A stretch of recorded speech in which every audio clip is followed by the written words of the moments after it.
साडे नगर के सहयोग के नाल जो लिखिया जा रहा है। और साथियों साडा इस प्रोग्राम का जो मतलब है वो भारत के जो 85% मूल निवासी है उसनू एकजुट करन दे लई असीं जो ये कार्यक्रम लिखिया होया। क्योंकि भारत दे विच जो आर्यन लोग आए ने विदेशी ने जो सेंट्रल एशिया तो आके भारत दे विच मनुवादी ताकतां जो है पोलिटिकल तौर पर काबज हो गई हैं, वो साढ़े 85% समाज के उत्ते जो दिन प्रतिदिन अत्याचार कर रहे हैं और राजनीतिक तौर पे अपने हथियार लैके और साढ़े 85% नूं मानसिक तौर पे जो गुलाम बनाना चाहते हैं। और असी ये बाड़ियां कलां दे विच और मालपुर एरिए दे विच असी अपने बहुजन समाज दे बाबा साहब भीमराव अंबेडकर जी विचारधारा नूं जन जन तक पहचान दे लई दृढ़ उपराला किया है। तो असी काफी लंबे समय तो वाड़ियां कलां दे विच और वख-वख पिंडां दे विच जाके कैडर कैंप दे राहीं अपने माध्यम तो जो वाड़ियां कलां दी सोसाइटी दे वल्लों और धम्मा फेडरेशन ऑफ इंडिया दे वल्लों असी जाके पिंडां दे विच बाबा साहब अंबेडकर जी विचारधारा फुले अंबेडकर जी विचारधारा नूं जो फैला रहे हैगे आ। दर्जा बेदर्जा साथियों ग्राम पंचायत के समूह मैंबर सरपंच साहब पंच साहब ते मेरे नगर दे आए हुए साथियों बाहरले पिंडा तो आए हुए साथियों सारिਆਂ ਨੂੰ जय वाल्मीकि जय रविदास जय भीम जय पर। अज का दिन मैं समझदा बहुत भागा वाला है। अज असी एक अजिही रवायत नूं करन जा रहे हैं जो बाबा जी का काफला है उस दे विच एक स्टैप अगे लैके जावेगा। जिवें असी देखते हैं कि साडे पिंडां दे विच इस चीज़ की हाले बहुत वड्डी घाट सी, वो घाट जिहड़ी आ साडे पिंड तो पूर्ण हो जा रही है। सानू बड़े माण की गल है, असी बड़ा फखर महसूस करते हैं कि इस पिंड दे इन्ने वधिया सानू पंच सरपंच मिले आ, नगर निवासी मिले आ जिन्हां दे सहयोग सदका doctor Bhimrao Ambedkar mission society दे वल्लों यह उपराला किया गया कि बाबा साहब जी का स्टैचू एस्टैबलिश किया जा रहा। तो ये साडे सारिਆਂ ਲਈ बहुत माण की गल है। और सानू बाबा साहब जी के दसे हुए मिशन पढ़ो जुड़ो संघर्ष करो उस उत्ते अमल करना चाहिए। सानू वध तो वध बच्चों नूं पढ़ाना चाहिए, यूनाइटेड होना चाहिए, अपने इतिहास नूं फरोलना चाहिए, उस नूं जानना चाहिए ताकि असी हकीकत तो जाणू हो सकीए। जेकर असी इस चीज़ तो जाणू नहीं होए तो असी किसी न किसी गलती विच कदे भी फस सकते हैं। तो साडा परम ये बनता है सब तो पहला कि असी जरूर बाबा साहब की फिलोसफी नूं अपने देश के समाजिक ताने बाणे नूं समझिए। वो ताने बाणे नूं समझ के ते अपने समाज की जिहड़े लोकी दलदल विच अजे भी फसे पे आ, ये अणमनुखी वतीरा जिहड़ा इस देश दे विच हज़ारां सालां तो चलिया आ रहा है और निरंतर चल रहा है और इस नूं असी खत्म करन दे लई अपना योगदान पाइए। तो इसलिए असी अपने बच्चों नूं वध तो वध पढ़ाइए ते पढ़ाई दे नाल नाल उन्हां नूं अपने समाज की समझ भी जरूर दईए। बहुता समा ना लैंदा होया इन्ना ही कहंदा होया जय भीम जय पर। Thank you. असी उस महान रहबर दा वो दिन मना रहे हैं कि जिस तो साडी कह सकते हैं भी असी पिछे नूं फिर जाण लग पए हैं। वो किस तरह कि जिन्नी विचारधारा उन्होंने दिती सी उन्होंने असा अमल दे विच नहीं लियांदा ते उन्हां दा जिहड़ा एक परिनिर्वाण दिवस अते संविधान दिवस के रूप दे विच असीं अज दिन नूं मना रहे हैं। कहण दा भाव कि उस रहबर दी देन इन्नी आ कि असीं उस नूं उंगलां ते गिण नहीं सकते। जे आपां कहिए कि रब किस नूं कहा जावे ਤਾਂ ਇਸ ਗੱਲ ਤੇ ਵਿਚਾਰ ਬਣਦੀ ਆ ਕਿ ਜਿਨ੍ਹਾਂ ਲੋਕਾਂ ਨੇ ਉਸ ਵੇਲੇ ਰੱਬ ਨੂੰ ਦਰਕਨਾਰ ਕੀਤਾ, ਕਹਿਣ ਦਾ ਭਾਵ ਕਿ ਕਹਿੰਦੇ ਆ ਕਿ ਰੱਬ ਕਣ ਕਣ ਦੇ ਵਿੱਚ ਵੱਸਦਾ। ਹੁਣ ਕਣ ਕਣ ਨੂੰ ਪਛਾਣਨਾ ਕਿ ਜਿਸ ਵੇਲੇ ਇੱਕ ਇਨਸਾਨ ਆਪਣੇ ਵਰਗੇ ਦੂਸਰੇ ਇਨਸਾਨ ਨਾਲ ਵਿਤਕਰਾ ਕਰਦਾ ਤਾਂ ਕੀ ਉਹ ਕਣ ਜਿਹੜੇ ਉਹਦੇ ਵਿੱਚ ਨਹੀਂ ਸੇ ਰੱਬ ਵਰਗੇ? ਜਾਂ ਆਪਾਂ ਕਹਿ ਸਕਦੇ ਹਾਂ ਕਿ ਦੂਸਰੇ ਇਨਸਾਨ ਨੂੰ ਕਿਸੇ ਹੱਕ ਤੋਂ ਵਾਂਝਿਆ ਕਰਨਾ ਤਾਂ ਉਹ ਕਣ ਉਹਦੇ ਵਿੱਚ ਰੱਬ ਵਰਗੇ ਨਹੀਂ ਸੇ? ਜਾਂ ਪੜ੍ਹਨ ਦੇ ਅਧਿਕਾਰ ਤੋਂ ਵਾਂਝਿਆ ਰੱਖਣਾ, ਕੋਈ ਜ਼ਮੀਨ ਜਾਇਦਾਦ ਨਹੀਂ ਦੇਣੀ, ਖਰੀਦਣ ਨਹੀਂ ਦੇਣੀ, ਰੱਖਣ ਨਹੀਂ ਦੇਣੀ, ਇਹ ਕਿੱਥੇ ਦਾ ਇਨਸਾਫ ਸੀ? ਕੀ ਉਹ ਰੱਬ ਉਸ ਵੇਲੇ ਉਹ ਸੌਂ ਗਿਆ ਸੀ? ਉਹ ਰੱਬ ਨੂੰ ਜਗਾਉਣ ਵਾਲਾ ਕਹਿ ਸਕਦੇ, ਜਾਂ ਡਾਕਟਰ ਅੰਬੇਡਕਰ ਜੀ ਨੇ ਜੋ ਪ੍ਰਣ ਕਰਕੇ ਸਾਨੂੰ ਅਧਿਕਾਰ ਦਿੱਤੇ ਆ, ਉਹ ਇਹ ਸਾਰੀਆਂ ਗੱਲਾਂ ਦੇ ਉੱਤੇ ਇਹ ਸਾਡੀ ਜਿੱਤ ਪ੍ਰਾਪਤ ਹੋਈ ਆ ਤੇ ਉਹਨਾਂ ਕਰਕੇ ਹੋਈ ਆ। ਇਹ ਰੱਬ ਅਸੀਂ ਉਹਨੂੰ ਹੀ ਕਹਿ ਸਕਦੇ ਹਾਂ, ਕਿਉਂਕਿ ਉਹ ਕੰਮ ਕਰ ਗਏ ਆ ਕਿ ਜਿਹੜੇ ਕਹਿ ਸਕਦੇ ਕੋਈ ਮਹਾਪੁਰਸ਼ ਨਹੀਂ ਕਰ ਸਕਿਆ। ਜਾਤੀ ਵਿਤਕਰਾ, ਔਰਤਾਂ ਦੀ ਭਲਾਈ ਵਾਸਤੇ ਉਹਨਾਂ ਨੂੰ ਅਧਿਕਾਰ, ਇੱਕ ਵੋਟ ਦਾ ਅਧਿਕਾਰ, ਇਹ ਕੋਈ ਮਾਮੂਲੀ ਗੱਲ ਨਹੀਂ। ਸਾਡੇ ਰਹਿਬਰ ਸਾਰੇ ਮਹਾਤਮਾ ਤਥਾਗਤ ਭਗਵਾਨ ਬੁੱਧ ਤੋਂ ਲੈ ਕੇ ਅੱਜ ਤੱਕ ਅੰਬੇਡਕਰ ਜੀ ਤੱਕ ਜਿੰਨੇ ਵੀ ਹੋਏ ਆ, ਸਾਰਿਆਂ ਦੀ ਵਿਚਾਰਧਾਰਾ ਇੱਕੋ ਹੀ ਸੀ। ਉਸ ਵਿਚਾਰਧਾਰਾ ਨੂੰ ਅੱਗੇ ਤੇ ਅੱਗੇ ਤੋਰੀ ਰੱਖਿਆ। ਉਹ ਵਿਚਾਰਧਾਰਾ ਜਿਹੜੀ ਆ ਉਹ ਤੇ ਬਿਨਾਂ ਸਾਡੇ ਗਰੀਬ ਵਰਗ ਦਾ, ਦਲਿਤ ਵਰਗ ਦਾ ਗੁਜ਼ਾਰਾ ਨਹੀਂ ਹੋਣਾ। ਆਪਾਂ ਕਿਸੇ ਵੀ ਪੀਰ ਪੈਗੰਬਰ ਨੂੰ ਮੰਨੀ ਜਾਈਏ, ਲੇਕਿਨ ਡਾਕਟਰ ਅੰਬੇਡਕਰ ਜੀ ਦੇ ਵਿਚਾਰਧਾਰਾ ਤੇ ਬਗੈਰ ਸਾਡਾ ਗੁਜ਼ਾਰਾ ਨਹੀਂ ਹੋਣਾ। ਸੋ ਕਹਿਣ ਦਾ ਭਾਵ ਇਹ ਆ ਕਿ ਆਪਾਂ ਰਲ ਮਿਲ ਕੇ, ਨਿੱਜੀ ਦੁਸ਼ਮਣੀਆਂ ਭੁਲਾ ਕੇ ਆਪਾਂ ਇਸ ਪਾਸੇ ਨੂੰ ਆਈਏ ਕਿ ਆਪਾਂ ਆਪਣੇ ਸਮਾਜ ਦਾ ਭਲਾ, ਆਉਣ ਵਾਲੀ ਆਪਣੇ ਬੱਚਿਆਂ ਦਾ ਭਲਾ ਕਰਨਾ, ਉਹ ਇੱਕ ਇਕੱਠੇ ਹੋ ਕੇ ਹੀ ਕੀਤਾ ਜਾ ਸਕਦਾ ਆ। ਇਕੱਠੇ ਹੋਣ ਲਈ ਸਾਨੂੰ ਇਹ ਦਿਨ ਵੱਧ ਤੋਂ ਵੱਧ ਵਧੀਆ ਤਰੀਕੇ ਨਾਲ ਮਨਾਉਣੇ ਚਾਹੀਦੇ, ਵੱਧ ਤੋਂ ਵੱਧ ਸ਼ਾਮਲ ਹੋ ਕੇ ਸਾਨੂੰ ਰੌਣਕ ਵਧਾਉਣੀ ਚਾਹੀਦੀ ਆ, ਤਾਂ ਕਿ ਸਾਡੇ ਲੋਕਾਂ ਨੂੰ ਉਹ ਗਿਆਨ ਮਿਲੇ ਜਿਸ ਤੋਂ ਵਾਂਝੇ ਰਹਿ ਗਏ। ਅਸੀਂ ਉਸ ਗਿਆਨ ਨੂੰ ਅੱਗੇ ਤੋਰਨਾ, ਉਹ ਗਿਆਨ ਤੇ ਬਿਨਾਂ ਇਹ ਲੋਕ ਅੱਗੇ ਨਹੀਂ ਚੱਲ ਸਕਦੇ। ਇਹਨਾਂ ਨੂੰ ਜਦ ਪਤਾ ਹੀ ਨਹੀਂ ਕਿ ਸਾਡੇ ਕੀ ਅਧਿਕਾਰ ਆ ਤਾਂ ਕੀ ਸਾਡੇ ਅਧਿਕਾਰ ਖੋਹੇ ਗਏ ਆ, ਸਾਨੂੰ ਕਦ ਮਿਲੇ ਆ, ਇਹਨਾਂ ਗੱਲਾਂ ਦੀ ਜਿਹੜੀ ਵਿਚਾਰ ਆ ਉਹ ਸਾਨੂੰ ਕਰਨੀ ਬਣਦੀ ਆ ਤੇ ਉਹਨਾਂ ਨੂੰ ਸਾਡਾ ਫਰਜ਼ ਬਣਦਾ ਅਸੀਂ ਦੱਸੀਏ ਉਹਨਾਂ ਨੂੰ। ਜੈ ਭੀਮ, ਜੈ ਭਾਰਤ,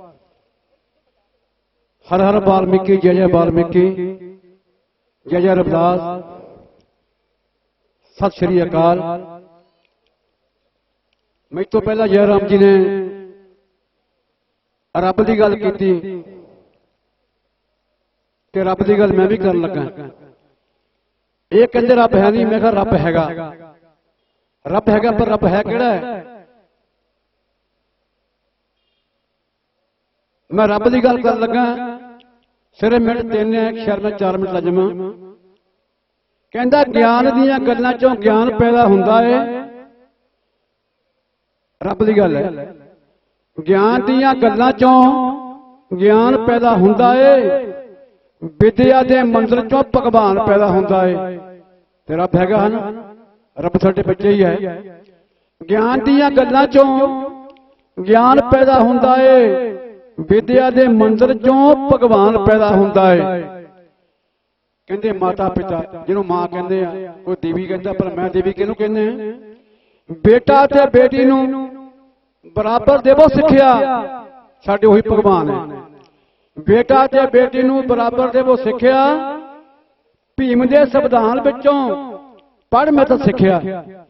ਜੇ ਅਸੀਂ ਬੇਟੇ ਬੇਟੀ ਨੂੰ ਬਰਾਬਰ ਸਿੱਖਿਆ ਦਿੰਦੇ ਆ ਤਾਂ ਫਿਰ ਰੱਬ ਹੈਗਾ।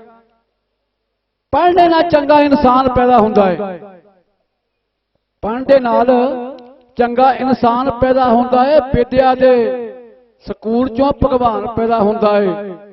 ਦੇਖੋ ਬਾਬਾ ਸਾਹਿਬ ਦੀ ਜੋ ਤਸਵੀਰ ਹੈ, ਪਰੇ ਵਿਦਿਆ ਦਾ ਮੰਦਰ ਹੈ, ਨਾਲ ਲਾਤੀ ਹੱਥ ਕਰਤਾ ਉਧਰ ਨੂੰ। ਬੇਟਾ ਤੇ ਬੇਟੀ ਵਿੱਚ ਫਰਕ ਨਾ ਰੱਖੋ ਜੀ, ਕਹਿ ਕੇ ਬਗਾਨਾ ਨਾ ਬਗਾਨੀ ਕਹਿ ਕੇ ਧੱਕੋ ਜੀ। ਵਿਦਿਆ ਹੀ ਧੀਆਂ ਲਈ ਵਰਦਾਨ ਪੈਦਾ ਹੁੰਦਾ ਹੈ। ਵਿਦਿਆ ਦੇ ਸਮੁੰਦਰ ਚੋਂ ਭਗਵਾਨ ਪੈਦਾ ਹੁੰਦਾ ਹੈ। ਬੇਟਾ ਤੇ ਬੇਟੀ ਨੂੰ ਬਰਾਬਰ ਪੜ੍ਹਾਵਾਂਗੇ, ਸਮਾਜ ਤਾਂ ਹੀ ਅਸੀਂ ਅੱਗੇ ਲੈ ਕੇ ਜਾਵਾਂਗੇ। ਹੱਕ ਅਤੇ ਸੱਚ ਦਾ ਪੈਗਾਮ ਪੈਦਾ ਹੁੰਦਾ ਹੈ। ਵਿਦਿਆ ਦੇ ਸਮੁੰਦਰ ਚੋਂ ਭਗਵਾਨ ਪੈਦਾ ਹੁੰਦਾ ਹੈ। ਕਹਿੰਦਾ ਛੱਡ ਕੇ ਜੇ ਆਪਣੇ, ਛੱਡ ਕੇ ਜੋ ਆਪਣੇ ਹੈ ਦੂਜਿਆਂ ਦੇ ਖੜਦਾ, ਭੁੱਲ ਇਤਿਹਾਸ ਤਾਂ ਹੀ ਅੰਧ ਵਿਸ਼ਵਾਸ ਵਿੱਚ ਮਰਦਾ। ਫਿਰ ਸਮਝ ਲਈ ਉਹੀ ਤਰਲੋਚਨਾ ਗੁਲਾਮ ਪੈਦਾ ਹੁੰਦਾ ਹੈ। ਵਿਦਿਆ ਦੇ ਸਮੁੰਦਰ ਚੋਂ ਭਗਵਾਨ ਪੈਦਾ ਹੁੰਦਾ ਹੈ। ਜੈ ਭੀਮ ਜੈ ਭਾਰਤ।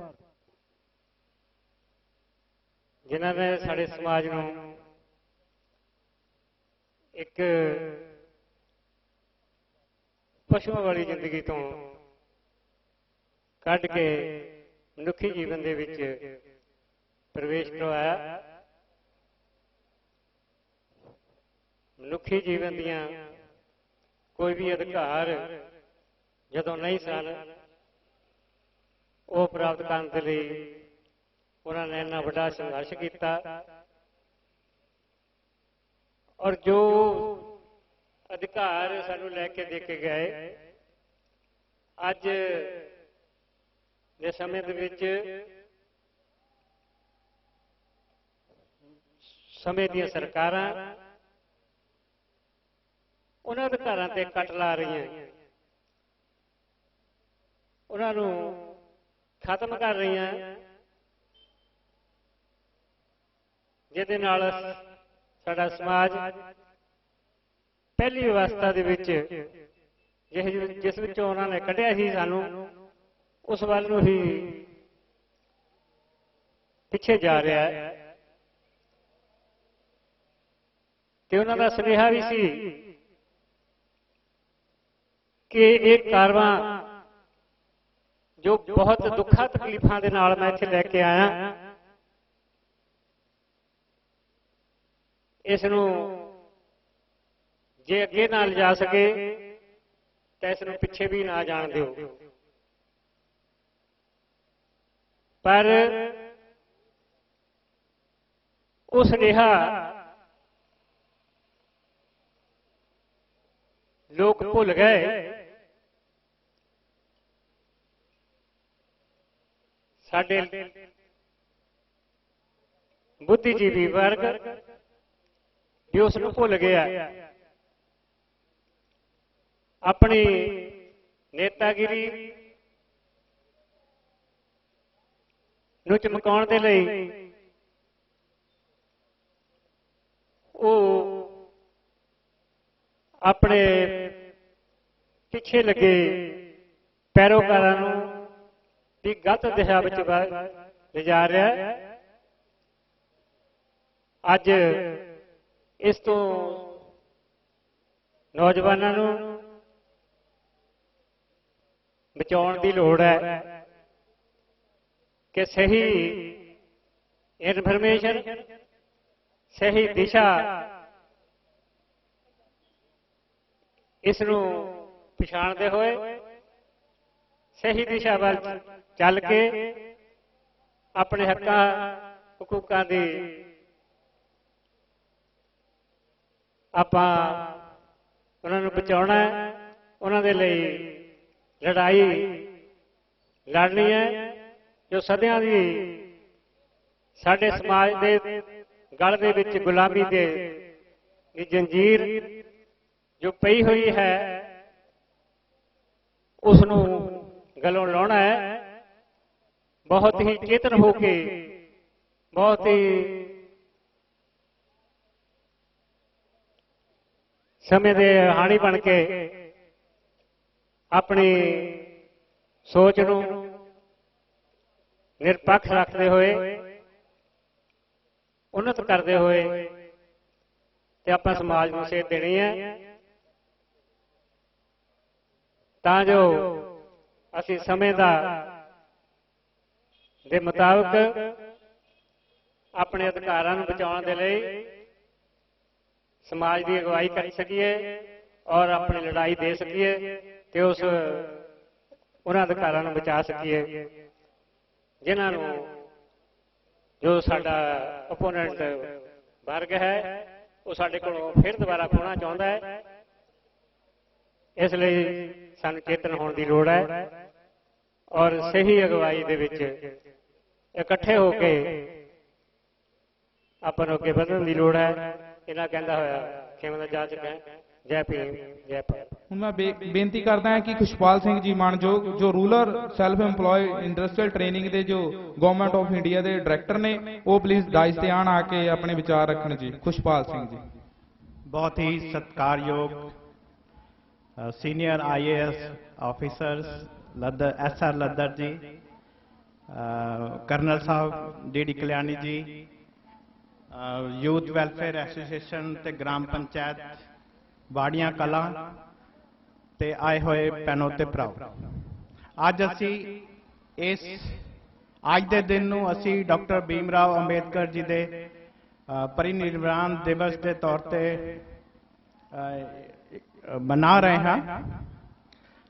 लद्दड़ साहब ने तीन चीज़ों की गल की कि जेकर असी अच्छा जीवन जीना होवे तो सानू तीन चीज़ों की जरूरत पैंदी है। एक उन्होंने लिखी है कि जां ते जमीन होनी चाहिए है या कोई इंडस्ट्री या बिजनेस या सरकारी नौकरी होनी चाहिए। फिर उन्होंने ये भी कहा कि जेडे 2% लोगों को ही सिर्फ नौकरी है, बाकी 98% लोगों को नहीं है। अज मैं जिन्नी देर भी इत्थे बैठा हाँ, मैं सुनिया है कि डॉक्टर भीमराव अंबेडकर जी ने संविधान के राही सानू हक हकूक दिते। डॉक्टर भीमराव अंबेडकर जी ने संविधान के द्वारा सानू बहुत सारे हक हकूक दिते कि आपां उन्हां नूं लिया। अज दा मेरा ये सवाल है कि जिन्ने भी सानू हक हकूक डॉक्टर भीमराव अंबेडकर जी ने संविधान द्वारा दिते कि आपां उन्हां नूं प्राप्त किया, कोई जवाब दे सकता है? किन्ने % लोगों ने उस हक हकूक का फायदा उठाया है? बिल्कुल नहीं, बिल्कुल नहीं। जेकर भारत की आबादी 125 करोड़ है जिवें मोदी साहब कहते ने, और असल च आबादी 133 करोड़ है, कि जिन्ने भी लोग नौकरी प्राप्त करना चाहते ने, नौकरी करन दे एबल ने, योग ने, कि उन्हां सारियां नूं नौकरियां मिल जाणगियां। कि जिन्ने भी भारत की आबादी है 133 करोड़, उन्हां दे विचों जिन्ने भी लोग नौकरी प्राप्त करन दे योग ने और नौकरी प्राप्त करना चाहते ने, कि सारियां नूं मिल जाणगियां? बिल्कुल नहीं। जेकर मेरे भारत की आबादी 133 करोड़ है ते पूरे विश्व की आबादी कितनी है? मैं दसांगा कि पूरे विश्व की आबादी अक्तूबर तक 760 करोड़ 7.6 बिलियन, 100 करोड़ का 1 बिलियन होंदा है। जेकर मैं एक अंकड़ा तुहाडे सामने रखन जा रहा हाँ, तुसी हैरान होवोगे कि ये इतनी डिस्पैरिटी क्यों है। जेकर पूरे विश्व की आबादी दे विचों 760 करोड़ की आबादी पूरे विश्व की, ਇਹਦੇ ਵਿੱਚੋਂ 8% ਲੋਕਾਂ ਦੇ ਕੋਲ पूरी दुनिया दे विच जिन्नी भी दौलत है वह 85% है। 760 करोड़ दे विचों 8% लोगों दे कोल पूरी विश्व दे विच जिन्नी भी दौलत है वह 85% है। बाकी 92% लोगों दे कोल सिर्फ और सिर्फ 15% दौलत है। ये क्यों है? ਇਹਦਾ कोई जवाब आप दे सकते हैं? ਇਹਦਾ ਕਾਰਨ ਇਹ ਹੈ ਕਿ ਜਿਹੜੇ ਉਹ 8% ਲੋਕ ਨੇ ਜਿਨ੍ਹਾਂ ਕੋਲ ਪੂਰੀ 85% ਦੌਲਤ ਹੈ ਦੁਨੀਆ ਦੀ, ਇਹ ਉਹ ਲੋਕ ਨੇ ਜਿਨ੍ਹਾਂ ਨੇ ਸੁਪਨੇ ਦੇਖੇ, ਸੁਪਨਿਆਂ ਨੂੰ ਪੂਰਾ ਕਰਨ ਵਾਸਤੇ ਮਿਹਨਤ ਕੀਤੀ, ਕੋਸ਼ਿਸ਼ ਕੀਤੀ ਔਰ ਕਾਮਯਾਬ ਹੋਏ। ਬਾਕੀ ਜਿਹੜੇ 92% ਲੋਕ ਨੇ ਸੁਪਨੇ ਉਹ ਵੀ ਦੇਖਦੇ ਨੇ, ਜਿਹੜੇ 92% ਲੋਕ ਨੇ ਸੁਪਨੇ ਉਹ ਵੀ ਦੇਖਦੇ ਨੇ, ਬਟ ਇਹਨਾਂ ਸੁਪਨਿਆਂ ਨੂੰ ਪੂਰਾ ਕਰਨ ਵਾਸਤੇ ਕੁਝ ਨਹੀਂ ਕਰਦੇ, ਸਿਰਫ ਸੋਚਦੇ ਨੇ, ਆਪਣੇ ਕੰਫਰਟ ਜ਼ੋਨ ਚੋਂ ਨਿਕਲਦੇ ਹੀ ਨਹੀਂ, ਰੂਟੀਨ ਛੱਡਦੇ ਹੀ ਨਹੀਂ। ਜੇਕਰ ਇੱਥੇ ਸਾਰੇ ਮੇਰੇ ਵੀਰ ਭਰਾ ਬੈਠੇ ਨੇ, ਜੇਕਰ ਮੈਂ ਸਵਾਲ ਕਰਾਂ ਕਿ ਤੁਹਾਡੇ ਵਿੱਚੋਂ ਕਿਹੜਾ ਵਿਅਕਤੀ ਨਹੀਂ ਚਾਹੁੰਦਾ ਤੇ ਜ਼ੋਰ ਹੈ ਕਿ ਉਹਨਾਂ ਕੋਲ ਵਧੀਆ ਘਰ ਹੋਵੇ, ਵਧੀਆ ਬੈਂਕ ਬੈਲੈਂਸ ਹੋਵੇ, ਵਧੀਆ ਸਕੂਲਾਂ 'ਚ ਉਹਨਾਂ ਦੇ ਬੱਚੇ ਪੜ੍ਹਨ, ਸਰਕਾਰੀ ਸਕੂਲਾਂ 'ਚ ਨਾ ਜਾਣ, ਕਿਹੜਾ ਵਿਅਕਤੀ ਤੁਹਾਡੇ ਵਿੱਚੋਂ ਨਹੀਂ ਚਾਹੁੰਦਾ? ਕਿਸੇ ਨੇ ਹੱਥ ਖੜਾ ਨਹੀਂ ਕੀਤਾ, ਇਹਦਾ ਮਤਲਬ ਸਾਰੇ ਚਾਹੁੰਦੇ ਨੇ ਕਿ ਸਾਡੇ ਕੋਲ ਵਧੀਆ ਘਰ ਹੋਣੇ ਚਾਹੀਦੇ ਹੈ, ਵਧੀਆ ਬੈਂਕ ਬੈਲੈਂਸ ਹੋਣਾ ਚਾਹੀਦਾ, ਸਾਡੇ ਬੱਚੇ ਵਧੀਆ ਸਕੂਲਾਂ 'ਚ ਪੜ੍ਹਨੇ ਚਾਹੀਦੇ ਔਰ ਵਧੀਆ ਤੋਂ ਵਧੀਆ ਜਗ੍ਹਾ ਤੇ ਸਾਡਾ ਘਰ ਹੋਣਾ ਚਾਹੀਦਾ ਹੈ। ਜੇਕਰ ਇਹ ਸਾਰੀਆਂ ਚੀਜ਼ਾਂ ਅਵੇਲੇਬਲ ਨੇ ਤੇ ਤੁਹਾਨੂੰ ਰੋਕਿਆ ਕਿੰਨੇ ਹੈ? ਜੇਕਰ ਇਹ ਸਾਰੀਆਂ ਚੀਜ਼ਾਂ ਅਵੇਲੇਬਲ ਨੇ ਤੇ ਇਹ ਚੀਜ਼ਾਂ ਪ੍ਰਾਪਤ ਕਰਨ ਤੋਂ ਤੁਹਾਨੂੰ ਕਿੰਨੇ ਰੋਕਿਆ ਹੈ? ਤੇ ਮੇਰਾ ਜਵਾਬ ਇਹ ਹੈ ਕਿ ਅਸੀਂ ਖੁਦ ਹੀ ਆਪਣੇ ਆਪ ਨੂੰ ਰੋਕਿਆ ਹੋਇਆ ਹੈ। ਅਸੀਂ ਇਹ ਸੋਚਦੇ ਵੀ ਜਿਹੜੀ ਚੀਜ਼ ਕੋਈ ਦੂਸਰਾ ਵਿਅਕਤੀ ਕਰ ਸਕਦਾ ਅਸੀਂ ਨਹੀਂ ਕਰ ਸਕਦੇ। ਜਾਤੀਵਾਦ ਵਾਲੀ ਗੱਲ ਆ ਗਈ। ਜੇਕਰ ਦੂਸਰੇ ਲੋਕ ਕਰ ਸਕਦੇ ਤੇ ਅਸੀਂ ਕਿਉਂ ਨਹੀਂ ਕਰ ਸਕਦੇ? ਸਾਡੇ 'ਚ ਤੇ ਉਹਨਾਂ 'ਚ ਕੀ ਫਰਕ ਹੈ? ਕਿ ਉਹ ਸਾਡੇ ਨਾਲੋਂ ਸਰੀਰ ਦੇ ਵਿੱਚ ਬਹੁਤ ਤਗੜੇ ਨੇ ਜਾਂ ਉਹਨਾਂ ਦਾ ਬ੍ਰੇਨ ਕਿਤੇ ਬਹੁਤ ਵੱਡਾ ਹੈ ਜਾਂ ਪਰਮਾਤਮਾ ਨੇ ਉਹਨਾਂ ਨੂੰ 24 ਘੰਟਿਆਂ ਤੋਂ ਇਲਾਵਾ ਕੋਈ ਚੀਜ਼ ਦਿੱਤੀ ਹੋਈ ਹੈ, ਕੋਈ ਵਧੀਆ ਜ਼ਿਆਦਾ ਟਾਈਮ ਦਿੱਤਾ, ਉਹਨਾਂ ਦਾ ਦਿਨ ਕੋਈ 24 ਘੰਟਿਆਂ ਤੋਂ ਜ਼ਿਆਦਾ ਹੈ। ਜੇਕਰ ਨਹੀਂ ਹੈ ਤੇ ਫਿਰ ਫਰਕ ਕਿੱਥੇ ਹੈ? ਮੇਰਾ ਇਹ ਮੰਨਣਾ ਹੈ ਕਿ ਇਹਦਾ ਜਿਹੜਾ ਫਰਕ ਹੈ ਉਹ ਸਿਰਫ ਔਰ ਸਿਰਫ ਕੰਸੈਂਟਰੇਸ਼ਨ ਤੇ ਹੈ, ਧਿਆਨ ਦੇ ਵਿੱਚ ਹੈ। ਜਿਹੜੇ ਲੋਕ ਅੱਗੇ ਨਿਕਲ ਗਏ, ਜਿਨ੍ਹਾਂ ਨੂੰ ਅਸੀਂ ਸਫਲ ਕਹਿੰਦੇ ਹਾਂ, ਉਹਨਾਂ ਦੇ ਵਿੱਚ ਤੇ ਸਾਡੇ ਵਿੱਚ ਫਰਕ ਸਿਰਫ ਧਿਆਨ ਦਾ ਹੈ। ਜਦੋਂ ਉਹ ਸਫਲ ਲੋਕ ਪੜ੍ਹ ਰਹੇ ਸੀ ਤਾਂ ਉਹਨਾਂ ਦਾ ਪੂਰਾ ਧਿਆਨ ਪੜ੍ਹਾਈ ਦੇ ਵਿੱਚ ਸੀ। ਕਿ ਸਾਡਾ ਧਿਆਨ ਪੂਰਾ ਪੜ੍ਹਾਈ ਵਿੱਚ ਰਹਿੰਦਾ ਹੈ। ਜਦੋਂ ਉਹਨਾਂ ਨੇ ਕੰਮ ਸ਼ੁਰੂ ਕੀਤੇ ਉਹਨਾਂ ਦਾ ਧਿਆਨ ਪੂਰਾ ਦਾ ਪੂਰਾ ਕੰਮ ਦੇ ਵਿੱਚ ਸੀ ਤੇ ਅੱਗੇ ਨਿਕਲ ਗਏ। ਜਿਹੜੀ ਸਾਡੇ ਵਿੱਚ ਤੇ ਉਹਨਾਂ ਵਿੱਚ ਕਮੀ, ਜਿਹੜਾ ਡਿਫਰੈਂਸ ਹੈ ਉਹ ਓਨਲੀ ਔਰ ਓਨਲੀ ਕੰਸੈਂਟਰੇਸ਼ਨ ਦਾ ਹੈ। ਇੱਥੇ ਮੇਰੇ ਵੀਰ ਬੈਠੇ ਨੇ, ਬਹੁਤ ਸਾਰੇ ਵੀਰਾਂ ਨੇ ਟਾਈਟੈਨਿਕ ਫਿਲਮ ਦੇਖੀ ਹੋਏਗੀ। ਟਾਈਟੈਨਿਕ ਇੰਗਲਿਸ਼ ਫਿਲਮ ਹੈ ਜਿਸ ਦੇ ਵਿੱਚ ਇੱਕ ਬਹੁਤ ਹੀ ਲਗਜ਼ੂਰੀਅਸ ਜਹਾਜ਼ ਹੈ। ਉਸ ਲਗਜ਼ੂਰੀਅਸ ਜਹਾਜ਼ ਦੇ ਉੱਪਰ ਬਹੁਤ ਸਾਧਨ ਸੰਪੰਨ ਲੋਕ ਸਫ਼ਰ ਕਰ ਰਹੇ ਨੇ। ਉਸ ਲਗਜ਼ੂਰੀਅਸ ਜਹਾਜ਼ ਤੇ ਬਹੁਤ ਸਾਧਨ ਸੰਪੰਨ ਲੋਕ ਸਫ਼ਰ ਕਰ ਰਹੇ ਨੇ। ਉਸ ਜਹਾਜ਼ ਦਾ ਇੱਕ ਕੈਪਟਨ ਹੈ। ਕੈਪਟਨ ਨੂੰ ਮੈਸੇਜ ਆ ਰਿਹਾ ਹੈ ਕਿ ਜਿਸ ਪਾਸੇ ਤੁਹਾਡਾ ਜਹਾਜ਼ ਜਾ ਰਿਹਾ ਇਸ ਪਾਸੇ ਇੱਕ ਬਹੁਤ ਵੱਡਾ ਬਰਫ਼ ਦਾ ਟੁਕੜਾ ਹੈ ਜਿਹਦੇ ਨਾਲ ਟਕਰਾ ਕੇ ਤੁਹਾਡਾ ਜਹਾਜ਼ ਡੁੱਬ ਸਕਦਾ ਹੈ। ਉਸ ਜਹਾਜ਼ ਦੇ ਕੈਪਟਨ ਨੇ ਉਸ ਮੈਸੇਜ ਵੱਲ ਧਿਆਨ ਨਹੀਂ ਦਿੱਤਾ, ਜਿਸ ਕਰਕੇ ਨਤੀਜਤਨ ਉਹ ਜਹਾਜ਼ ਡੁੱਬ ਗਿਆ ਤੇ ਬਹੁਤ ਸਾਰੇ ਲੋਕ ਮਾਰੇ ਗਏ। ਹੁਣ ਵੀ ਜਿਹੜਾ ਹਰੇਕ 에ਅਰਪੋਰਟ ਤੇ ਇੱਕ ATC ਟਾਵਰ ਲੱਗਾ ਹੁੰਦਾ ਹੈ। ATC ਟਾਵਰ ਦਾ ਕੀ ਕੰਮ ਹੈ ਕਿ ਜਿੰਨਾ ਵੀ ਜਹਾਜ਼ ਉੱਡ ਰਹੇ ਨੇ ਆਕਾਸ਼ ਦੇ ਵਿੱਚ ਉਸ ਏਰੀਆ ਦੇ ਵਿੱਚ ਉਹਨਾਂ ਨੂੰ ਕੰਟਰੋਲ ਕਰਦਾ ਹੈ ATC tower, air traffic control tower. ਉਸ ਕਈ ਵਾਰੀ ਇਸ ਤਰ੍ਹਾਂ ਹੁੰਦਾ ਹੈ ਕਿ ਆਪੋਜ਼ਿਟ ਡਾਇਰੈਕਸ਼ਨ ਤੋਂ ਦੋ ਜਹਾਜ਼ ਇੱਕੋ ਜਿਹੀ ਉਚਾਈ ਤੇ ਆ ਜਾਂਦੇ ਨੇ। ਉਸ ATC ਟਾਵਰ ਤੋਂ ਇੱਕ ਜਹਾਜ਼ ਦੇ ਪਾਇਲਟ ਨੂੰ ਮੈਸੇਜ ਆਉਂਦਾ ਹੈ ਕਿ ਤੁਸੀਂ ਆਪਣੇ ਜਹਾਜ਼ ਨੂੰ ਉੱਪਰ ਲੈ ਜਾਓ। ਜੇਕਰ ਉਸ ATC ਟਾਵਰ ਤੋਂ ਜਿਹੜਾ ਮੈਸੇਜ ਆ ਰਿਹਾ ਹੈ ਉਸ ਮੈਸੇਜ ਵੱਲ ਉਹ ਪਾਇਲਟ ਧਿਆਨ ਨਹੀਂ ਦਿੰਦਾ ਹੈ ਤਾਂ ਉਸ ਜਹਾਜ਼ ਨਾਲ ਕੀ ਵਾਪਰ ਸਕਦਾ ਆਪਾਂ ਅੰਦਾਜ਼ਾ ਲਗਾ ਸਕਦੇ ਹਾਂ। ਇਟ ਮੀਨਸ ਕੰਸੈਂਟਰੇਸ਼ਨ ਕਿੰਨੀ ਇੰਪੋਰਟੈਂਟ ਚੀਜ਼ ਹੈ। ਦੂਸਰੀ ਚੀਜ਼ ਆਉਂਦੀ ਹੈ ਸਟਰੋਂਗ ਡਿਟਰਮੀਨੇਸ਼ਨ। ਆਪਾਂ ਸਟਰੋਂਗ ਡਿਟਰਮੀਨੇਸ਼ਨ ਕਰਦੇ ਹੀ ਨਹੀਂ। ਇੱਥੇ ਬਹੁਤ ਸਾਰੇ ਲੋਕਾਂ ਨੇ ਕਿਹਾ ਕਿ ਅਸੀਂ ਇੱਕ ਅੰਦੋਲਨ ਪੈਦਾ ਕਰਨਾ ਚਾਹੁੰਦੇ ਹਾਂ, ਲੇਕਿਨ ਸਾਨੂੰ ਉਹਨਾਂ ਤੇ ਵਿਸ਼ਵਾਸ ਹੀ ਨਹੀਂ ਵੀ ਹੋ ਸਕਦਾ ਕਿ ਨਹੀਂ। जिन्नी देर तक स्ट्रॉन्ग डिटर्मिनेशन नहीं आएगा दुनिया 'ਚ कोई चीज नहीं हो सकती। निश्चय कर अपनी जीत करो, किते लिखिया निश्चय कर अपनी जीत करो लिखिया है, लेकिन ਆਪਾਂ ਨੂੰ ਮੰਨਦੇ ਨਹੀਂ, ਨਿਸ਼ਚੈ ਕਰਦੇ ਨਹੀਂ। ਜਿਨ੍ਹਾਂ ਲੋਕਾਂ ਨੇ ਨਿਸ਼ਚੈ ਕੀਤਾ ਹੈ ਉਹ ਅੱਜ ਬਹੁਤ ਕਾਮਯਾਬ ਸਫਲ ਲੋਕ ਮੰਨੇ ਜਾਂਦੇ ਨੇ। जिन्होंने लोगों ने निश्चय किया है वो बहुत सफल और लोग मन्ने जाते हैं। मेरे को बहुत सारिया एग्जाम्पल्स है ने जिन्होंने लोगों ने सिर्फ और सिर्फ सोचा और उन्होंने एग्जीक्यूशन पाई और सफल लोग होए।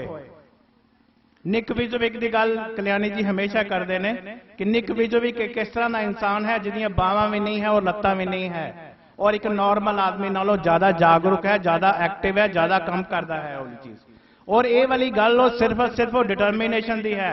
वो कहता है कि जेकर एक मोबाइल है इहदियां बावां भी नहीं है, इहदियां लत्तां भी नहीं है, जेकर इस तरह पिया है ये इस तरह किवें हो सकता है? ये मेरा मोबाइल है, इहदियां बावां भी नहीं है और लत्तां भी नहीं है, जेकर इस तरह पिया तो इस तरह किवें खड़ा हो सकता है? एक निक विजोविक ने यह चीज करके दिखाई है कि जेकर इरादा होवे, स्ट्रॉन्ग डिटरमिनेशन होवे, वो सारे काम अपनी गर्दन नाल करता है। और ਉਹਦਾ ਇਹ कहना है कि मैं 1000 ਵਾਰੀ कोशिश की, इस खड़े होने वाली प्रक्रिया ਨੂੰ 1000 ਵਾਰੀ कोशिश की, जेकर 999 ਵਾਰੀ ਦੇ ਵਿੱਚ मैं थक जाता ਛੱਡ ਦਿੰਦਾ ਤੇ ਅੱਜ ਮੈਨੂੰ दुनिया ने जानना नहीं सी। ਅੱਜ ਉਹਨੂੰ दुनिया ने जानना नहीं सी। ਅੱਜ ਉਹ दुनिया 'ਚ ਉਹਦਾ ਨਾਂ है, बहुत ਵੱਡੇ अमीर ਲੋਕਾਂ 'ਚ ਉਹਦਾ ਨਾਂ है, चैरिटी ਦੇ ਵਿੱਚ ਉਹਦਾ बहुत ਨਤਰ ਨਾਂ है। इसी तरह एक अरुणिमा सिन्हा है। अरुणिमा सिन्हा कौन है? वॉलीबॉल की नैशनल लैवल की प्लेयर है। 2011 ਦੇ ਵਿੱਚ ਉਹ ਘਰ आ रही है। ਲੁਟੇਰਿਆਂ ਨੇ ਉਹਦੀ ਗੋਲਡ ਦੀ ਚੇਨ ਖੋਣ ਵਾਸਤੇ ਉਹਨੂੰ ट्रेन ਚੋਂ ਧੱਕਾ ਦੇ ਦਿੱਤਾ, ਉਹਦੀ ਚੇਨ ਨੂੰ ਹੱਥ ਪਾ ਕੇ ਉਹਨੂੰ ਧੱਕਾ ਦੇ ਦਿੱਤਾ। ਦੂਜੇ ਪਾਸੇ ट्रेन आ रही सी तो ਉਹਦੀਆਂ ਦੋਵੇਂ ਲੱਤਾਂ ਕੱਟੀਆਂ ਗਈਆਂ। ਜਦੋਂ ਇੱਕ ਪਲੇਅਰ ਹੈ, ਪਲੇਅਰ 'ਚ ਮਾਦਾ ਹੁੰਦਾ ਹੈ ਕਿ ਉਹ ਜਲਦੀ ਕਿਤੇ ਹਾਰ नहीं ਮੰਨਦਾ है। उस बच्चे ने जो पुरानिया अखबार पढ़िया, किसी एक अखबार से लिखा सी कि अरुणिमा सिन्हा को दे पास टिकट नहीं सी, इस वास्ते उन्हें छलांग लगा दी। एक दूसरी अखबार से लिखा सी कि अरुणिमा सिन्हा ने खुदकुशी करने वास्ते दूसरी ट्रेन के अगे जान दे दी। ਇਹਦਾ मतलब उस जो वो बच्चे ने अरुणिमा सिन्हा ने ये वाली अखबार पढ़िया, ਉਹਦੇ मन च आया कि मैं इस दुनिया ਨੂੰ कुछ करके दिखाना है। ਉਹਨੇ ਆਪਣੇ ਭਰਾ ਨਾਲ ਗੱਲ ਕੀਤੀ कि मैं माउंट एवरेस्ट ਤੇ जाना है। ਤੁਸੀਂ ਇਹ ਦੇਖੋ कि जिस बच्चे ਦੀਆਂ ਲੱਤਾਂ ही नहीं है वो माउंट एवरेस्ट ਤੇ ਕਿਵੇਂ ਜਾ ਸਕਦਾ है। माउंट एवरेस्ट की है? दुनिया की सब तो उच्ची चोटी है जिसकी ऊंचाई 8848 मीटर है। जेकर ਉਹਨੂੰ किलोमीटर च लै लईए तो लगभग 9 किलोमीटर है समंदर तल की ऊंचाई तो। एक बच्चा जिसदियां लत्तां नहीं है वो माउंट एवरेस्ट ਨੂੰ फतेह करना चाहता है, स्केल करना चाहता है, सिमट करना चाहता है। ਉਹਦੀ ਗੱਲ ਕਿਸੇ ਨੇ नहीं मनी, बट ਉਹਦੇ अपने भरा ਨੂੰ मना लिया। और वो अरुणिमा सिन्हा जो हॉस्पिटल तो डिस्चार्ज होंदी है, जो सानू भी कोई असी हॉस्पिटल च एडमिट होने तो असी सोचते जिस दिन डिस्चार्ज होने भी अपने घर जावांगे, सूप पीवांगे, ताकत वाली चीज़ां पीवांगे, असी हमेशा ये चीज सोचते हैं। लेकिन अरुणिमा सिन्हा हॉस्पिटल तो सीधे बचेंद्री पाल के घर गए। बचेंद्री पाल कौन है? वो पहली भारतीय महिला है जिन्हें माउंट एवरेस्ट ਨੂੰ फतेह किया है। ITBP च शायद आजकल काफी बड़ी पोस्ट है। बचेंद्री पाल वो है जिन्हें पहली भारतीय औरत है जिसने माउंट एवरेस्ट ਨੂੰ फतेह किया। उन्होंने घर चली गई अरुणिमा सिन्हा कि मैं भी माउंट एवरेस्ट से जाना है। जो बचेंद्री पाल ने अरुणिमा सिन्हा ਨੂੰ देखा, उन्होंने क्या अरुणिमा तू अपने अंदर मन तू जोत स्वरूप है, अपना रूप पछाण। बचेंद्री पाल ने क्या अरुणिमा तू अपने अंदर माउंट एवरेस्ट ਨੂੰ ਅੱਜ ही फतेह कर लेता है। जो असी उथे असली तौर पर जावांगे वो दुनिया ਨੂੰ दिखाण वास्ते है। उस बच्चे ने अपने वास्ते एक टीचा रखा, निशाना रखा कि मैं माउंट एवरेस्ट ਨੂੰ फतेह करना है जिहदियां लत्तां नहीं है। डॉक्टर ने ਉਹਦੀ एक लत्त दे विच रॉड पा दी, दूसरी आर्टिफिशियल लत्त लगा दी। ਉਸ ਤੋਂ ਬਾਅਦ ਅਰੁਣਿਮਾ ਸਿਨਹਾ ਨੂੰ ਇੱਕ ਸਪਾਂਸਰਸ਼ਿਪ ਮਿਲੀ, ਸ਼ਾਇਦ ਟਾਟਾ ਸਟੀਲ ਨੇ ਦਿੱਤੀ 40 ਤੋਂ 50 ਲੱਖ ਰੁਪਏ ਦੀ। 2 ਸਾਲ ਦੀ ਟ੍ਰੇਨਿੰਗ ਹੈ। 2 ਸਾਲ ਦੀ ਟ੍ਰੇਨਿੰਗ ਦੇ ਵਿੱਚ ਉਸ ਅਰੁਣਿਮਾ ਸਿਨਹਾ ਨੇ ਮਾਊਂਟ ਐਵਰੈਸਟ ਨੂੰ ਸਕੇਲ ਕਰ ਲਿੱਤਾ, ਸਬਮਿਟ ਕਰ ਲਿੱਤਾ, ਫਤਿਹ ਕਰ ਲਿੱਤਾ। ਇਹਦਾ ਮਤਲਬ ਇਹ ਹੈ ਕਿ ਅਸੀਂ ਜੋ ਚੀਜ਼ ਧਾਰਾਂਗੇ, ਡਿਟਰਮਨ ਕਰਾਂਗੇ, ਅਸੀਂ ਉਸ ਚੀਜ਼ ਨੂੰ ਕਰ ਸਕਦੇ ਹਾਂ। ਉਹ ਅੱਜ ਅਰੁਣਿਮਾ ਸਿਨਹਾ ਪੂਰੇ ਵਿਸ਼ਵ ਦੇ ਵਿੱਚ ਪਹਿਲੀ ਔਰਤ ਹੈ ਜਿਨੇ ਨਕਲੀ ਲੱਤ ਦੇ ਨਾਲ ਮਾਊਂਟ ਐਵਰੈਸਟ ਨੂੰ ਫਤਿਹ ਕੀਤਾ ਹੈ, ਔਰ ਉਹਦਾ ਅੱਜ ਵੀ ਰਿਕਾਰਡ ਕਾਇਮ ਹੈ। ਸਾਡੇ ਮਾਈਂਡ 'ਚ ਇਹ ਆਉਂਦਾ ਹੈ ਕਿ ਜਿਹੜੀ ਚੀਜ਼ ਦੂਸਰੇ ਨੇ ਕਰ ਲਿੱਤੀ ਅਸੀਂ ਨਹੀਂ ਕਰ ਸਕਦੇ। ਮਾਈਂਡ ਸੈਟ ਬਣਿਆ ਹੋਇਆ ਹੈ। ਸਾਡਾ ਇਹ ਮੰਨਣਾ ਹੈ ਕਿ ਜਿਹੜੀ ਵੀ ਕਾਬਲੀਅਤ, ਜਿੰਨੀ ਵੀ ਸਾਨੂੰ ਆਪਣੀ ਕਾਬਲੀਅਤ ਬਾਰੇ ਨੌਲੇਜ ਹੈ, ਜਿੰਨੀ ਵੀ ਸਾਨੂੰ ਆਪਣੀ ਕਾਬਲੀਅਤ ਦੇ ਬਾਰੇ ਨੌਲੇਜ ਹੈ, ਕੁਦਰਤ ਨੇ ਉਸ ਤੋਂ ਕਿਤੇ ਤੁਹਾਡੇ ਵਿੱਚ ਪਾਈ ਹੋਈ ਹੈ। ਜਿੰਨੀ ਕਾਬਲੀਅਤ ਦੀ ਤੁਹਾਨੂੰ ਆਪਣੀ ਕਾਬਲੀਅਤ ਦੀ ਜਿੰਨੀ ਤੁਹਾਨੂੰ ਨੌਲੇਜ ਹੈ, ਕੁਦਰਤ ਨੇ ਉਸ ਤੋਂ ਕਿਤੇ ਵੱਧ ਤੁਹਾਡੇ ਵਿੱਚ ਪਾਈ ਹੋਈ ਹੈ। ਕਾਰਨ ਇਹ ਹੈ ਕਿ ਸਾਨੂੰ ਦਿਖਾਉਣ ਦਾ ਮੌਕਾ ਨਹੀਂ ਮਿਲਿਆ ਹੈ। ਕਿਉਂਕਿ ਜਿਵੇਂ ਮੇਰੇ ਵੀਰ ਨੇ ਦੱਸਿਆ ਕਿ ਅਸੀਂ ਆਰਸਟੀ ਚਲਾ ਰਹੇ ਹਾਂ, rural self employment training institute ਹੈ। ਹਰੇਕ ਡਿਸਟ੍ਰਿਕਟ ਦੇ ਵਿੱਚ ਇੱਕ ਹੈ। ਜਿਹੜਾ ਅੰਮ੍ਰਿਤਸਰ ਦੇ ਵਿੱਚ ਹੈ ਉਹਦਾ ਮੈਂ ਇੰਚਾਰਜ ਹਾਂ। ਉੱਥੇ ਇੱਕ ਅਸੀਂ ਗੇਮ ਕਰਕੇ ਦਿਖਾਉਂਦੇ ਹਾਂ, ਟਾਵਰ ਬਿਲਡਿੰਗ ਗੇਮ ਹੈ। ਟਾਵਰ ਬਿਲਡਿੰਗ ਦਾ ਮਤਲਬ ਇੱਕ ਲੱਕੜ ਦੇ ਬਲੌਕ ਨੇ, ਉਹਦੇ ਉੱਪਰ ਇੱਕ ਦੇ ਉੱਪਰ ਇੱਕ ਦੇ ਉੱਪਰ ਇੱਕ ਦੇ ਉੱਪਰ ਅਸੀਂ 25 ਬਲੌਕ ਬਣਾਉਣੇ ਹੁੰਦੇ ਆ। ਉਹ ਅਸੀਂ ਬਣਾਉਣ ਵਾਸਤੇ ਕਹਿੰਦੇ ਹਾਂ, ਔਰ ਉਸ ਤੋਂ ਪਹਿਲੇ ਕਮਿਟਮੈਂਟ ਲੈਂਦੇ ਹਾਂ ਵੀ ਤੁਸੀਂ ਸੱਜੇ ਹੱਥ ਨਾਲ ਕਿੰਨੇ ਬਣਾਓਗੇ, ਖੱਬੇ ਹੱਥ ਨਾਲ ਕਿੰਨੇ ਬਣਾਓਗੇ, ਜਦੋਂ ਅੱਖਾਂ ਬੰਦ ਹੋਣਗੀਆਂ ਤਾਂ ਤੁਸੀਂ ਕਿੰਨੇ ਬਣਾਓਗੇ। ਤਾਂ ਤੁਸੀਂ ਹੈਰਾਨ ਹੋਵੋਗੇ, ਅਸੀਂ ਜਿਹੜੀ ਕਮਿਟਮੈਂਟ ਲੈਂਦੇ ਹਾਂ, ਮੋਸਟਲੀ ਲੋਕ ਇਹ ਕਹਿੰਦੇ ਨੇ ਕਿ ਮੇਰਾ ਸੱਜਾ ਹੱਥ ਹੈ, ਬੜੇ ਮਾਣ ਦੀ ਗੱਲ ਹੈ, ਮੈਂ ਇਹਦੇ ਨਾਲ 20 ਬਲੌਕ ਬਣਾ ਸਕਦਾ ਹਾਂ। ਉਸ ਤੋਂ ਬਾਅਦ ਅਸੀਂ ਇਹ ਪੁੱਛਦੇ ਹਾਂ ਕਿ ਖੱਬੇ ਹੱਥ ਨਾਲ ਕਿੰਨੇ ਬਣਾਓਗੇ। ਉਹ ਤਾਂ ਮੋਸਟਲੀ ਲੋਕ ਇਹ ਦੱਸਦੇ ਨੇ ਕਿ ਮੈਂ 10 ਜਾਂ 12 ਬਣਾਵਾਂਗਾ, ਕਿਉਂਕਿ ਮੇਰਾ ਖੱਬਾ ਹੱਥ ਨਕੰਮਾ ਹੈ। ਇਹ ਖੱਬਾ ਹੱਥ ਨਕੰਮਾ ਥੋੜੀ ਹੈ, ਅਸੀਂ ਇਹਦੇ ਕੋਲ ਕੰਮ ਹੀ ਨਹੀਂ ਲਿੱਤਾ। ਤੀਸਰੀ ਅਸੀਂ ਕਮਿਟਮੈਂਟ ਲੈਂਦੇ ਹਾਂ, ਜਦੋਂ ਤੁਹਾਡੀਆਂ ਅੱਖਾਂ ਵੀ ਬੰਦ ਹੋਣਗੀਆਂ ਤਾਂ ਤੁਸੀਂ ਉਹ ਵਾਲੇ ਕਿੰਨੇ ਟਾਵਰ ਬਣਾਵਾਂਗੇ। ਅਸੀਂ ਸੋਚਦੇ ਜਦੋਂ ਮੇਰੀਆਂ ਅੱਖਾਂ ਵੀ ਬੰਦ ਹੋਣਗੀਆਂ ਤਾਂ ਮੈਂ ਹੋ ਸਕਦਾ 3 ਜਾਂ 4 ਬਣਾਵਾਂ। ਲੇਕਿਨ ਜਦੋਂ ਅਸੀਂ ਬਣਾਉਣ ਵਾਸਤੇ ਬੱਚਿਆਂ ਨੂੰ ਬੁਲਾਉਂਦੇ ਹਾਂ ਤਾਂ ਹੁੰਦਾ ਇਹ ਨਾਰਮਲੀ ਇਹ ਹੁੰਦਾ ਹੈ ਕਿ ਉਹ ਜਦੋਂ ਸੱਜੇ ਹੱਥ ਦੇ ਨਾਲ ਜਿਹੜੇ ਉਹਨੇ 20 ਦੀ ਕਮਿਟਮੈਂਟ ਕੀਤੀ ਹੁੰਦੀ ਹੈ, ਉਹਨਾਂ ਕੋਲ 10 12 14 ਹੀ ਬਣਦੇ ਨੇ, ਕਿਉਂਕਿ ਇਸ ਹੱਥ ਤੇ ਸਾਨੂੰ ਮਾਣ ਬੜਾ ਹੈ। ਇਸ ਤੋਂ ਇਲਾਵਾ ਸਾਨੂੰ ਇਹ ਲੱਗਦਾ ਹੈ ਕਿ ਸਾਡਾ ਹੱਥ ਖੱਬਾ ਹੱਥ ਨਕੰਮਾ ਹੈ। ਨਕੰਮੇ ਹੱਥ ਨੇ ਜਿੰਨੇ ਉਹਨੇ ਲਿਖਾਏ ਹੁੰਦੇ ਨੇ ਉਸ ਤੋਂ ਕਿਤੇ ਵੱਧ ਬਣਾਉਂਦੇ ਨੇ। ਤੀਸਰਾ ਉਹ ਲਿਖਦੇ ਨੇ ਕਿ ਦੱਸਦੇ ਹੈ ਕਿ ਅਸੀਂ ਜਦੋਂ ਸਾਡੀ ਅੱਖਾਂ ਬੰਦ ਹੋਣਗੀਆਂ ਤਾਂ ਅਸੀਂ ਖੱਬੇ ਹੱਥ 3 ਜਾਂ 4 ਬਣਾਵਾਂਗੇ। ਮੈਂ ਇਹ ਦੇਖਿਆ ਹੈ ਕਿ 14 ਔਰ 15 20 ਲੋਕਾਂ ਨੇ ਓਵਰੇ ਟਾਵਰ ਬਣਾਏ ਨੇ। ਮੁੱਖ ਦੀ ਗੱਲ ਇਹ ਹੈ, ਮੈਂ ਇਹ ਦੱਸਣਾ ਚਾਹੁੰਦਾ ਹਾਂ ਕਿ ਜਿੰਨਾ ਵੀ ਸਾਨੂੰ ਆਪਣੀ ਕਾਬਲੀਅਤ ਦਾ ਪਤਾ ਹੈ, ਪਰ ਕੁਦਰਤ ਨੇ ਉਹ ਤੁਹਾਡੇ ਵਿੱਚ ਉਸ ਤੋਂ ਕਿਤੇ ਵੱਧ ਪਾਈ ਹੋਈ ਹੈ। ਅਸੀਂ ਹੌਸਲਾ ਨਹੀਂ ਕਰਦੇ, ਅਸੀਂ ਉਹਦੀ ਜ਼ਰੂਰਤ ਨਹੀਂ ਕਰਦੇ, ਅਸੀਂ ਕੋਸ਼ਿਸ਼ ਨਹੀਂ ਕਰਦੇ ਉਸ ਨੂੰ ਅਜਮਾਉਣ ਦੀ। ਕਾਰਨ ਇਹ ਹੈ ਆਪਾਂ ਇਸੇ ਕਰਕੇ ਪਿੱਛੇ ਰਹਿ ਗਏ। ਉਹ ਕਈ ਵਾਰੀ ਸਾਰਿਆਂ ਨੂੰ ਨੌਕਰੀਆਂ ਨਹੀਂ ਮਿਲ ਸਕਦੀਆਂ। ਸੈਲਫ ਇੰਪਲਾਇਮੈਂਟ ਦੀ ਆਪਾਂ ਕਿਤੇ ਵੀ ਗੱਲ ਨਹੀਂ ਕਰਦੇ। ਜਿਨ੍ਹਾਂ ਲੋਕਾਂ ਨੂੰ ਨੌਕਰੀਆਂ ਨਹੀਂ ਮਿਲ ਸਕਦੀਆਂ ਉਹ ਕੋਈ ਨਾ ਕੋਈ ਆਪਣਾ ਕੰਮ ਤੇ ਕਰ ਹੀ ਸਕਦੇ ਨਾ। ਇਹਦੇ ਵਿੱਚ ਤੇ ਕਿਸੇ ਤਰੀਕੇ ਦੀ ਕੋਈ ਬੰਦਸ਼ ਨਹੀਂ ਹੈ, ਤੁਹਾਨੂੰ ਕਿਸੇ ਨੇ ਰੋਕਿਆ ਨਹੀਂ ਹੈ।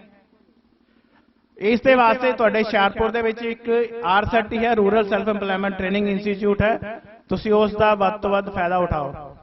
ਜੈ ਭਾਰਤ ਜਾਦੀ। ਮੈਂ ਬੇਨਤੀ ਕਰਦਾ ਕਿ ਸਿਰਫ 5 ਮਿੰਟ ਦੇ ਲਈ ਆਪਣੀ ਕੋਰੀਓਗ੍ਰਾਫੀ ਹੈ ਜੋ ਲਾਂਦੜਾ ਪ੍ਰਗਤੀ ਕਲਾ ਕੇਂਦਰ, ਉਹ ਜੋ ਧੀਆਂ ਦੇ ਉੱਤੇ ਨਾਟਕ ਹੈ ਉਹ ਜਿਹੜਾ ਰੱਖਣਗੇ। ਸਾਥੀਓ, ਹੱਕ ਸੱਚ ਦੀ ਆਵਾਜ਼ ਕ੍ਰਾਂਤੀ ਟੀਵੀ ਦੇ ਉੱਤੇ ਜੋ ਸ਼ਿੰਦਾ ਘੋਲਤਾਰ ਜੀ ਇਟਲੀ ਤੋਂ ਚੇਅਰਮੈਨ ਹਨ, ਇਸੇ ਤਰ੍ਹਾਂ ਸੁਰਿੰਦਰ ਕੁਮਾਰ ਜੀ ਬੱਬੂ ਜੀ ਐਡੀਟਰ ਹਨ। ਇਹਨਾਂ ਦਾ ਜੋ ਅੱਜ ਤੱਕ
ਕਿ ਅਸੀਂ ਆਪਣਾ ਜੀਵਨ ਆਜ਼ਾਦੀ ਦੇ ਨਾਲ ਜਿਉਣ ਦੀ ਕੋਸ਼ਿਸ਼ ਕੀਤੀ ਹੈ। ਸਾਨੂੰ ਮਹਾਨ ਰਹਿਬਰ ਸਤਿਗੁਰੂ ਰਵਿਦਾਸ ਮਹਾਰਾਜ ਜੀ ਨੇ ਜੋ ਆਪਣੇ ਜੀਵਨ ਦੀ ਸ਼ੁਰੂਆਤ ਕੀਤੀ, ਉਹਨਾਂ ਨੇ ਵੀ ਪੂਰੇ ਦਾ ਪੂਰਾ ਜੀਵਨ 151 ਸਾਲ 8 ਮਹੀਨੇ 22 ਦਿਨ ਇਸ ਸਮਾਜ ਦੇ ਲੇਖੇ ਲਗਾਇਆ ਔਰ ਆਜ਼ਾਦੀ ਦੀ ਜ਼ਿੰਦਗੀ ਜਿਉਣ ਦੇ ਲਈ ਪ੍ਰੇਰਿਆ। ਸਤਿਗੁਰੂ ਰਵਿਦਾਸ ਮਹਾਰਾਜ ਜੀ ਨੇ ਆਪਣੀ ਬਾਣੀ ਦੇ ਵਿੱਚ ਕਿਹਾ, ਮਾਧੋ ਅਵਿਦਿਆ ਹਿਤ ਕੀਨ ਵਿਵੇਕ ਦੀਪ ਮਲੀਨ। ਤਾਂ ਬਾਬਾ ਸਾਹਿਬ ਡਾਕਟਰ ਭੀਮ ਰਾਓ ਅੰਬੇਡਕਰ ਜੀ ਨੇ ਵੀ ਸਭ ਤੋਂ ਪਹਿਲਾਂ ਇਹੀ ਕਿਹਾ ਕਿ ਪੜੋ। ਉਸ ਤੋਂ ਬਾਅਦ ਸਤਿਗੁਰੂ ਰਵਿਦਾਸ ਮਹਾਰਾਜ ਜੀ ਨੇ ਕਿਹਾ, ਸਾਧ ਸੰਗਤ ਮਿਲ ਰਹੀਏ ਮਾਧੋ ਜੈਸੇ ਮਧੁਪਮ ਖੀਰਾ। ਤਾਂ ਬਾਬਾ ਸਾਹਿਬ ਡਾਕਟਰ ਭੀਮ ਰਾਓ ਅੰਬੇਡਕਰ ਜੀ ਨੇ ਵੀ ਇਹੀ ਕਿਹਾ ਕਿ ਜੁੜੋ।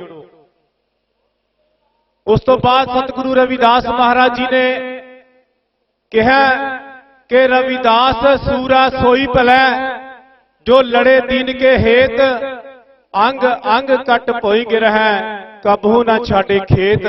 ਤਾਂ ਬਾਬਾ ਸਾਹਿਬ ਜੀ ਨੇ ਵੀ ਕਿਹਾ ਕਿ ਆਪਣੇ ਹੱਕਾਂ ਦੇ ਲਈ ਸੰਘਰਸ਼ ਕਰਦੇ ਹੀ ਮੈਦਾਨ ਦੇ ਵਿੱਚ ਫਤਿਹ ਕਰਨੀ ਚਾਹੀਦੀ ਹੈ। ਜੋ ਸੰਘਰਸ਼ ਸਤਿਗੁਰੂ ਰਵਿਦਾਸ ਮਹਾਰਾਜ ਜੀ ਨੇ ਪੂਰੇ ਦੇ ਪੂਰੇ ਜੀਵਨ ਦੇ ਅੰਦਰ ਲੜਿਆ, ਉਹੀ ਸੰਘਰਸ਼ ਬਾਬਾ ਸਾਹਿਬ ਡਾਕਟਰ ਭੀਮ ਰਾਓ ਅੰਬੇਡਕਰ ਜੀ ਨੇ ਅੱਗੇ ਤੋਰਿਆ। ਸਤਿਗੁਰੂ ਰਵਿਦਾਸ ਮਹਾਰਾਜ ਨੇ ਕਿਹਾ ਕਿ ਐਸਾ ਚਾਹੂੰ ਰਾਜ ਮੈਂ ਜਹਾਂ ਮਿਲੇ ਸਭਨ ਕੋ ਅੰਨ ਛੋਟ ਬੜੇ ਸਭ ਸਮ ਬਸੈ ਰਵਿਦਾਸ ਰਹੇ ਪ੍ਰਸੰਨ। ਤਾਂ ਬਾਬਾ ਸਾਹਿਬ ਡਾਕਟਰ ਭੀਮ ਰਾਓ ਅੰਬੇਡਕਰ ਜੀ ਨੇ ਜੋ ਭਾਰਤ ਦਾ ਸੰਵਿਧਾਨ ਰਚਿਆ, ਸੰਵਿਧਾਨ ਦਾ ਜੋ ਦ੍ਰਿੜ ਸੰਕਲਪ ਹੈ ਉਹ ਵੀ ਬੇਗਮਪੁਰੇ ਤੇ ਹੀ ਕਨਸੈਪਟ ਹੈ। ਸੰਵਿਧਾਨ ਦੀਆਂ ਪਹਿਲੀਆਂ 3 ਮੱਦਾਂ ਦੇ ਵਿੱਚ ਲਿਖਿਆ ਹੈ ਕਿ ਇਸ ਦੇਸ਼ ਦਾ ਹਰ ਇੱਕ ਨਾਗਰਿਕ ਆਪਣੀ ਮਰਜ਼ੀ ਦਾ ਖਾਣਾ ਖਾ ਸਕਦਾ ਹੈ, ਇਸ ਦੇਸ਼ ਦਾ ਹਰ ਇੱਕ ਨਾਗਰਿਕ ਆਪਣੀ ਮਰਜ਼ੀ ਨਾਲ ਆਪਣਾ ਮਕਾਨ ਬਣਾ ਸਕਦਾ ਹੈ, ਇਸ ਦੇਸ਼ ਦਾ ਹਰ ਇੱਕ ਨਾਗਰਿਕ ਆਪਣੀ ਮਰਜ਼ੀ ਨਾਲ ਕੋਈ ਵੀ ਧਰਮ ਛੱਡ ਸਕਦਾ ਤੇ ਕੋਈ ਵੀ ਧਰਮ ਅਡਾਪਟ ਕਰ ਸਕਦਾ ਹੈ। ਜੋ ਸਤਿਗੁਰੂ ਰਵਿਦਾਸ ਮਹਾਰਾਜ ਨੇ ਪੂਰੇ ਦਾ ਪੂਰਾ ਜੀਵਨ ਸੰਘਰਸ਼ ਕੀਤਾ, ਉਸ ਨੂੰ ਬਾਬਾ ਸਾਹਿਬ ਡਾਕਟਰ ਭੀਮ ਰਾਓ ਅੰਬੇਡਕਰ ਜੀ ਨੇ ਭਾਰਤ ਦਾ ਸੰਵਿਧਾਨ ਰਚ ਕੇ ਉਸ ਨੂੰ ਅਮਲੀ ਜਾਮਾ ਪਹਿਨਾਇਆ। ਤੇ ਅੱਜ ਲੋੜ ਹੈ ਜੋ ਸਾਡੇ ਰਹਿਬਰਾਂ ਨੇ ਪੂਰੇ ਦਾ ਪੂਰਾ ਜੀਵਨ ਸੰਘਰਸ਼ ਕਰਕੇ ਸਾਨੂੰ ਇਸ ਮਕਾਮ ਤੇ ਪਹੁੰਚਾਇਆ, ਤਾਂ ਕੀ ਅਸੀਂ ਆਜ਼ਾਦੀ ਦੇ ਲਈ, ਆਜ਼ਾਦੀ ਦੀ ਜ਼ਿੰਦਗੀ ਜਿਉਣ ਦੇ ਲਈ, ਸਵੈ ਮਾਣ ਦੀ ਜ਼ਿੰਦਗੀ ਜਿਉਣ ਦੇ ਲਈ ਸੰਘਰਸ਼ ਕਰਦੇ ਹਾਂ। ਅੱਜ ਅਸੀਂ ਦੇਖਦੇ ਹਾਂ ਕਿ ਪੂਰੇ ਦੇਸ਼ ਵੱਲ ਝਾਤ ਨਾ ਮਾਰੀਏ, ਇਕੱਲਾ ਆਪਣੇ ਪੰਜਾਬ ਅੰਦਰ ਹੀ ਝਾਤ ਮਾਰ ਲਈਏ ਤਾਂ ਕਿੱਥੇ ਕਿੱਥੇ ਸਾਡੇ ਸਮਾਜ ਦੇ ਨਾਲ ਵਿਤਕਰਾ ਹੁੰਦਾ ਹੈ। ਅਲੱਗ-ਅਲੱਗ ਪਿੰਡਾਂ ਦੇ ਵਿੱਚ ਸਮਾਜ ਦਾ ਬਾਈਕਾਟ ਕੀਤਾ ਜਾਂਦਾ। ਸੰਗਰੂਰ ਵੱਲ ਦੇਖ ਕੇ ਜਾ ਕੇ ਵੇਖ ਲਓ ਕੀ ਹਾਲਾਤ ਨੇ ਸਾਡੇ ਲੋਕਾਂ ਦੇ, ਕਿੱਦਾਂ ਉੱਥੇ ਲੋਕਾਂ ਦਾ ਬਾਈਕਾਟ ਕੀਤਾ ਜਾਂਦਾ। ਖੇਤਾਂ ਦੇ ਵਿੱਚ ਸਾਡੀਆਂ ਧੀਆਂ ਭੈਣਾਂ ਜਾਂਦੀਆਂ ਤਾਂ ਦਾਤੀ ਰੰਬੇ ਖੋਏ ਜਾਂਦੇ ਆ। ਕੀ ਅਸੀਂ ਆਪਣੀਆਂ ਧੀਆਂ ਭੈਣਾਂ ਦੇ ਹੱਥਾਂ ਦੇ ਵਿੱਚੋਂ ਦਾਤੀ ਰੰਬਾ ਛਡਾ ਸਕੇ ਆ? ਕੀ ਅਸੀਂ ਖੇਤਾਂ ਵਿੱਚ ਜਾਣ ਤੋਂ ਉਹਨਾਂ ਨੂੰ ਹਟਾ ਸਕੇ ਆ? ਬੇਸ਼ੱਕ ਸਾਡੀ ਅੱਜ ਹਾਲਾਤ ਜਿਹੜੇ ਆਰਥਿਕ ਪੱਧਰ ਤੇ ਸੁਧਰ ਗਏ ਆ, ਸਾਡੇ ਸਮਾਜ ਦੇ ਵਿੱਚੋਂ ਬਹੁਤ ਵੱਡੇ ਆਫੀਸਰ ਸਾਡੇ ਦਰਮਿਆਨ ਬੈਠੇ ਨੇ, ਬਣ ਚੁੱਕੇ ਆ। ਮੈਂ ਬੇਨਤੀ ਕਰਾਂਗਾ ਆਫੀਸਰ ਸਾਹਿਬਾਨ ਨੂੰ, ਕਿਉਂਕਿ ਇਹਨਾਂ ਨਾਲ ਕਾਫੀ ਸਮਾਂ ਜਲੰਧਰ ਦੇ ਵਿੱਚ ਵੀ ਗੁਜ਼ਾਰਨ ਦਾ ਮੌਕਾ ਮਿਲਿਆ ਔਰ ਸਮਾਜ ਦੇ ਲਈ ਕੁਝ ਕਰ ਗੁਜ਼ਰਨ ਦਾ ਜਜ਼ਬਾ ਵੀ ਹੈ ਇਹਨਾਂ ਦੇ ਅੰਦਰ। ਲੇਕਿਨ ਜਿਹੜੇ ਸਾਡੇ ਹੋਰ ਸਾਹਿਬਾਨ ਨੇ, ਜੇਕਰ ਸਾਡੇ ਸਮਾਜ ਦਾ ਇੱਕ ਇੱਕ ਗੇੜੇ ਦੇ ਅੰਦਰ ਹੀ ਆਪਣੀ ਕੁਰਸੀ ਤੇ ਬੈਠਿਆ ਇਮਾਨਦਾਰੀ ਦੇ ਨਾਲ ਕੰਮ ਕਰਨਾ ਸ਼ੁਰੂ ਕਰ ਦੇਣ, ਤਾਂ ਜਿਹੜੇ 10-10 ਗੇੜੇ ਸਾਡੇ ਗਰੀਬ ਵਰਗ ਦੇ ਦਫ਼ਤਰਾਂ ਵਿੱਚ ਪੈਂਦੇ ਆ, ਜੇ ਉਹ ਬਚ ਜਾਣਗੇ, ਜੇ 300 ਰੁਪਏ ਦਿਹਾੜੀ ਲੈਂਦੇ ਆ ਤਾਂ ਉਹ ਦਿਹਾੜੀ ਬਚ ਜਾਏਗੀ, ਆਪਣੇ ਗਰੀਬ ਪਰਿਵਾਰ ਦਾ ਪੇਟ ਪਾਲ ਸਕਦੇ ਆ ਤੇ ਗਰੀਬੀ ਆਟੋਮੈਟਿਕਲੀ ਸਾਡੇ ਸਮਾਜ ਦੀ ਖਤਮ ਹੋ ਜਾਵੇਗੀ। ਜੇ ਕਿਸੇ ਨੇ ਪੈਨਸ਼ਨ ਲਗਾਉਣੀ ਹੋਵੇ, ਜੇ ਵਜ਼ੀਫਾ ਲਵਾਉਣਾ ਹੋਵੇ, ਐਸਸੀ ਸਰਟੀਫਿਕੇਟ ਲੈਣਾ ਹੋਵੇ ਤਾਂ 10-10 12-12 ਦਿਨ ਕਚਹਿਰੀਆਂ ਦੇ ਗੇੜੇ ਹੀ ਲੱਗ ਜਾਂਦੇ ਆ। ਉਹ 10-10 12-12 ਦਿਨ ਜਿਹੜੇ ਟੁੱਟਦੇ ਆ, ਉਹਦੇ ਨਾਲ ਗਰੀਬੀ ਦਾ ਕਾਰਨ ਸਾਡਾ ਇੱਕ ਉਹ ਮੇਨ ਕਾਰਨ ਹੈ। ਸਾਡੇ ਆਫੀਸਰ ਸਾਹਿਬਾਨ ਜਿਹੜੇ ਆ ਸਮਾਜ ਦਾ ਇਮਾਨਦਾਰੀ ਦੇ ਨਾਲ ਕੰਮ ਕਰਨਾ ਸ਼ੁਰੂ ਕਰ ਦੇਣ, ਅੱਧੀ ਗਰੀਬੀ ਸਾਡੇ ਸਮਾਜ ਦੀ ਆਟੋਮੈਟਿਕਲੀ ਖਤਮ ਹੋ ਜਾਣੀ ਆ। ਲੱਦੜ ਸਾਹਿਬ ਹੁਣੀ ਜਲੰਧਰ 'ਚ ਬੈਠੇ ਸੀ, ਸਾਨੂੰ ਪਤਾ ਹੈ ਜਦੋਂ ਵੀ ਕੋਈ ਕਾਰਜ ਪੈਂਦਾ ਸੀ ਤਾਂ ਘਰ ਬੈਠੇ ਹੀ ਸਾਡੇ ਕੰਮ ਕਰਵਾ ਦਿੰਦੇ ਸੀ। ਸਾਨੂੰ ਕਦੀ ਵੀ ਦਫ਼ਤਰਾਂ ਦੇ ਵਿੱਚ ਗੇੜੇ ਨਹੀਂ ਮਾਰਨੇ ਪੈਂਦੇ ਸੀ। ਸਮਾਜ ਦੇ ਕੰਮ ਪ੍ਰਾਇੋਰਟੀ ਦੇ ਆਧਾਰ ਤੇ ਜਲੰਧਰ ਜ਼ਿਲ੍ਹੇ ਦੇ ਵਿੱਚ ਹੁੰਦੇ ਸੀ। ਇਹੋ ਜਿਹੀ ਆਦਤ ਸਾਡੇ ਸਮਾਜ ਦੇ ਹੋਰ ਆਫੀਸਰ ਸਾਹਿਬਾਨ ਨੂੰ ਪਾਉਣੀ ਚਾਹੀਦੀ ਆ। ਅੱਜ ਸਾਡੇ ਵਿੱਚ ਇੱਕ ਉਦਾਹਰਣ ਹੈ, ਅੱਜ ਅਸੀਂ ਬਾਬਾ ਸਾਹਿਬ ਜੀ ਦਾ ਪ੍ਰੀ ਨਿਰਮਾਣ ਦਿਵਸ ਮਨਾ ਰਹੇ ਹਾਂ, ਸਾਡੇ ਦਰਮਿਆਨ ਸਾਡੇ ਆਫੀਸਰ ਸਾਹਿਬਾਨ ਬੈਠੇ ਨੇ। ਜੇਕਰ ਸਾਡੇ ਜੋ ਬਾਬਾ ਸਾਹਿਬ ਨੇ ਕਿਹਾ ਸੀ ਪੇ ਬੈਕ ਟੂ ਦੀ ਸੁਸਾਇਟੀ, ਇਹਨਾਂ ਨੇ ਉਹ ਸੁਸਾਇਟੀ ਪਹਿਚਾਣੀ ਆ। ਜੇਕਰ ਇਹੋ ਜਿਹੀ ਲਾਈਨ ਦੇ ਉੱਤੇ ਸਾਡੇ ਹੋਰ ਆਫੀਸਰ ਸਾਹਿਬਾਨ ਚੱਲਣ ਤਾਂ ਸਮਾਜ ਦੀ ਜਿਹੜੀ ਦੁਰਦਸ਼ਾ ਹੈ, ਜਿਹੜੀ ਉਹ 20 ਸਾਲਾਂ 'ਚ ਚੇਂਜ ਹੋਣੀ ਆ, ਉਹ ਮੇਰਾ ਖਿਆਲ ਹੈ ਵੀ 1-2 ਸਾਲਾਂ ਦੇ ਵਿੱਚ ਹੀ ਚੇਂਜ ਹੋ ਸਕਦੀ ਹੈ। ਸੋ ਆਓ ਅੱਜ ਆਪਾਂ ਬਾਬਾ ਸਾਹਿਬ ਜੀ ਦੀਆਂ ਕਹੀਆਂ ਹੋਈਆਂ ਗੱਲਾਂ ਨੂੰ ਨਾ ਦੁਹਰਾਉਂਦੇ ਹੋਏ ਸਿਰਫ ਬਾਬਾ ਸਾਹਿਬ ਦੇ ਪਾਏ ਹੋਏ ਪੂਰਿਆਂ ਤੇ ਚੱਲ ਕੇ ਆਜ਼ਾਦੀ ਨਾਲ ਜ਼ਿੰਦਗੀ ਜਿਉਣ ਦਾ ਸੰਕਲਪ ਲੈ ਲਈਏ ਤਾਂ ਦੇਸ਼ ਦੀ ਨਹੀਂ ਸਾਡੇ ਸਮਾਜ ਦੀ ਦੁਰਦਸ਼ਾ ਬਹੁਤ ਜਲਦੀ ਚੇਂਜ ਹੋ ਜਾਵੇਗੀ। ਜੈ ਭੀਮ, ਜੈ ਗੁਰਦੇਵ। ਬਾਬਾ ਸਾਹਿਬ ਡਾਕਟਰ ਭੀਮ ਰਾਓ ਅੰਬੇਡਕਰ ਜੀ ਦਾ परिनिर्वाण दिवस और संविधान दिवस। परिनिर्वाण दिवस से असीं इकट्ठे हुए हैं। परिनिर्वाण दिवस सब तो पहला ये जानने की कोशिश करते हैं कि मनाया किन्हां लोकां दा जांदा जिन्हां ने समाज दे विच रह के दुख तकलीफां सह के समाज दे लई उसनूं उपर चुकण दे लई जो अपना जीवन बतीत किया, संघर्ष किया और समाज दे लेखे अपना जीवन बतीत किया, उन्हां महान लोकां दी सोच नूं समर्पित, उन्हां महान लोकां दी, महान रहबरां दी जो सोच है उसनूं आपां याद करन दे लई उन्हां नूं परिनिर्वाण दिवस दा रूप दिता। और जिन्हां दे विच एक बाबा साहब डॉक्टर भीम राव अंबेडकर जी हैं। वर्ल्ड का सब तो पढ़िया लिखिया व्यक्ति डॉक्टर भीम राव अंबेडकर जी, जिन्हां ने अपना सारा जीवन संघर्षमय जीवन अपने समाज के लिए बतीत किया और जो 6 दसंबर नूं साडे विच इथों चले गए और अपने वालों बहुजन समाज पार्टी हलका ਚੱਬੇਵਾਲ वालों शरदा सुमन फुल भेंट करदा जी। और नालों नाल बाड़ियां दी इस नौजवान टीम नूं मैं बधाई भी देना, क्योंकि इहो जिहे जो प्रोग्राम आ वो बहुत ही सोच दे नाल मनाए जाते हैं। क्योंकि समाज दे विच रह के ड्रामे नकलां जां होर प्रोग्राम तां साडा समाज बहुत ज़्यादा कराउंदा, क्योंकि बाबा साहब डॉक्टर भीम राव अंबेडकर जी नूं याद करना एक बहुत वड्डी गल है। मैं गल करदा डॉक्टर इत्थे अलग-अलग बुलारे आए आ, बाबा सुखा जी भी बैठे आ और कनेडा तो साथी भी आए आ और होर भी अलग-अलग मूवमेंट के नाल जो इत्थे बुलारे बैठे आ, गुरदेव सिंह जी और होर भी इत्थे साथी बैठे, उन्होंने अलग-अलग विषयों के उत्ते चानना पाउणा। और बाबा साहब डॉक्टर भीम राव अंबेडकर जी का जो सिद्धांत है, पढ़ो जुड़ो और संघर्ष करो, इस विषय के उत्ते जे आपां झात मारी जाइए तो मैनूं लगदा कि बहुत वड्डा जे आपां अपने समाज दे विच निगाह मारीए तो असीं पढ़ लिख भी गए हैं, क्योंकि इत्थे बहुत ज़्यादा डिग्री होल्डर, बहुत वड्डे वड्डे अहुदियां दे उत्ते बैठे मुलाजम साथी और बहुत विद्वान आके बैठे हैं, पढ़ लिख भी गए हैं। संघर्ष भी असीं किसी किसी रूप दे विच करदे आ, किसी किसी मूवमेंट दे उत्ते एजीटेशन भी करदे आ, पर जदों आपां जुड़ने दा काम आउंदा, जोड़ने दे वेले असीं एक दूजे वाल नूं मूँह मोड़ जाने आ। और जदों समाज दे उत्ते तशद्दद हुंदा, समाज दे उत्ते विपता पैंदी आ, समाज नूं जदों लोड़ पैंदी आ, उदों साडा समाज विखरा जिहा लगदा, उदों असीं ये सोचदे आ कि बाबा साहब डॉक्टर भीम राव अंबेडकर जी साडे तो खुश नहीं है। साडे साथी सुमन जी ने गल करके गए आ गुरु रविदास जी की जो गुरबाणी का विचार है, साध संगत मिल रही है माधो जैसे मदम खीरा, उन्हां दा भी यही सिद्धांत सीगा गुरु रविदास महाराज जी का कि इस तरह इकट्ठे हो जाओ जिस तरह शहद दीयां मक्खियां आ। शहद दीयां मक्खियां की एग्जाम्पल देती, आम कूड़े करकट वालियां मक्खियां की एग्जाम्पल नहीं दी, क्योंकि शहद की मक्खी फुल्लां दे उत्ते बैठ के अपना शहद इकट्ठा करती है और जदों असीं उस दे उत्ते किते हमला कर दईए तो सारियां शहद दीयां मुखियां एक ढाणी दे विच इकट्ठियां होके दुश्मन दे उत्ते हमला कर दिंदियां। पर बाबा साहब डॉक्टर अंबेडकर जी ने भी इस सिद्धांत के उत्ते सानूं जोड़ने की एग्जाम्पल दी है। पर जदों असीं अपने दे विच इह चीज़ लागू करन दी कोशिश करते हैं तो साडा समाज विखरिया जिहा महसूस करते हैं। और जदों किते सानूं इलैक्शन के दौर दे विच भी जोड़ने का मौका मिलता तो असीं आम तौर पर देखते हैं कि साडा समाज होर पासे ज़्यादा झुकिया हुंदा ते अपने समाज वाल नूं बहुत घट निगाह जाती है। मैनूं नहीं पता कि पोलीटिकली भी इत्थे कोई गलबात हो सकती है, पर आपां जदों डॉक्टर BR अंबेडकर जी की गल करते हैं तो डॉक्टर BR अंबेडकर जी नूं जिहड़ी फॉलो करदियां पार्टियां आपां उन्हां वल नूं भी देखना जरूरी समझांगे। हुण गल तशद्दद दी आउंदी आ, जदों तशद्दद दी जुल्म दी ਤਾਂ ਡਾਕਟਰ ਭੀਮ ਰਾਓ ਅੰਬੇਡਕਰ ਜੀ ਨੇ ਤਾਂ ਪਹਿਲਾਂ ਹੀ ਕਿਹਾ ਸੀ ਬਲੀ ਭੇਡਾਂ ਬੱਕਰੀਆਂ ਦੀ ਦਿੱਤੀ ਜਾਂਦੀ ਹੈ, ਸ਼ੇਰਾਂ ਦੀ ਨਹੀਂ।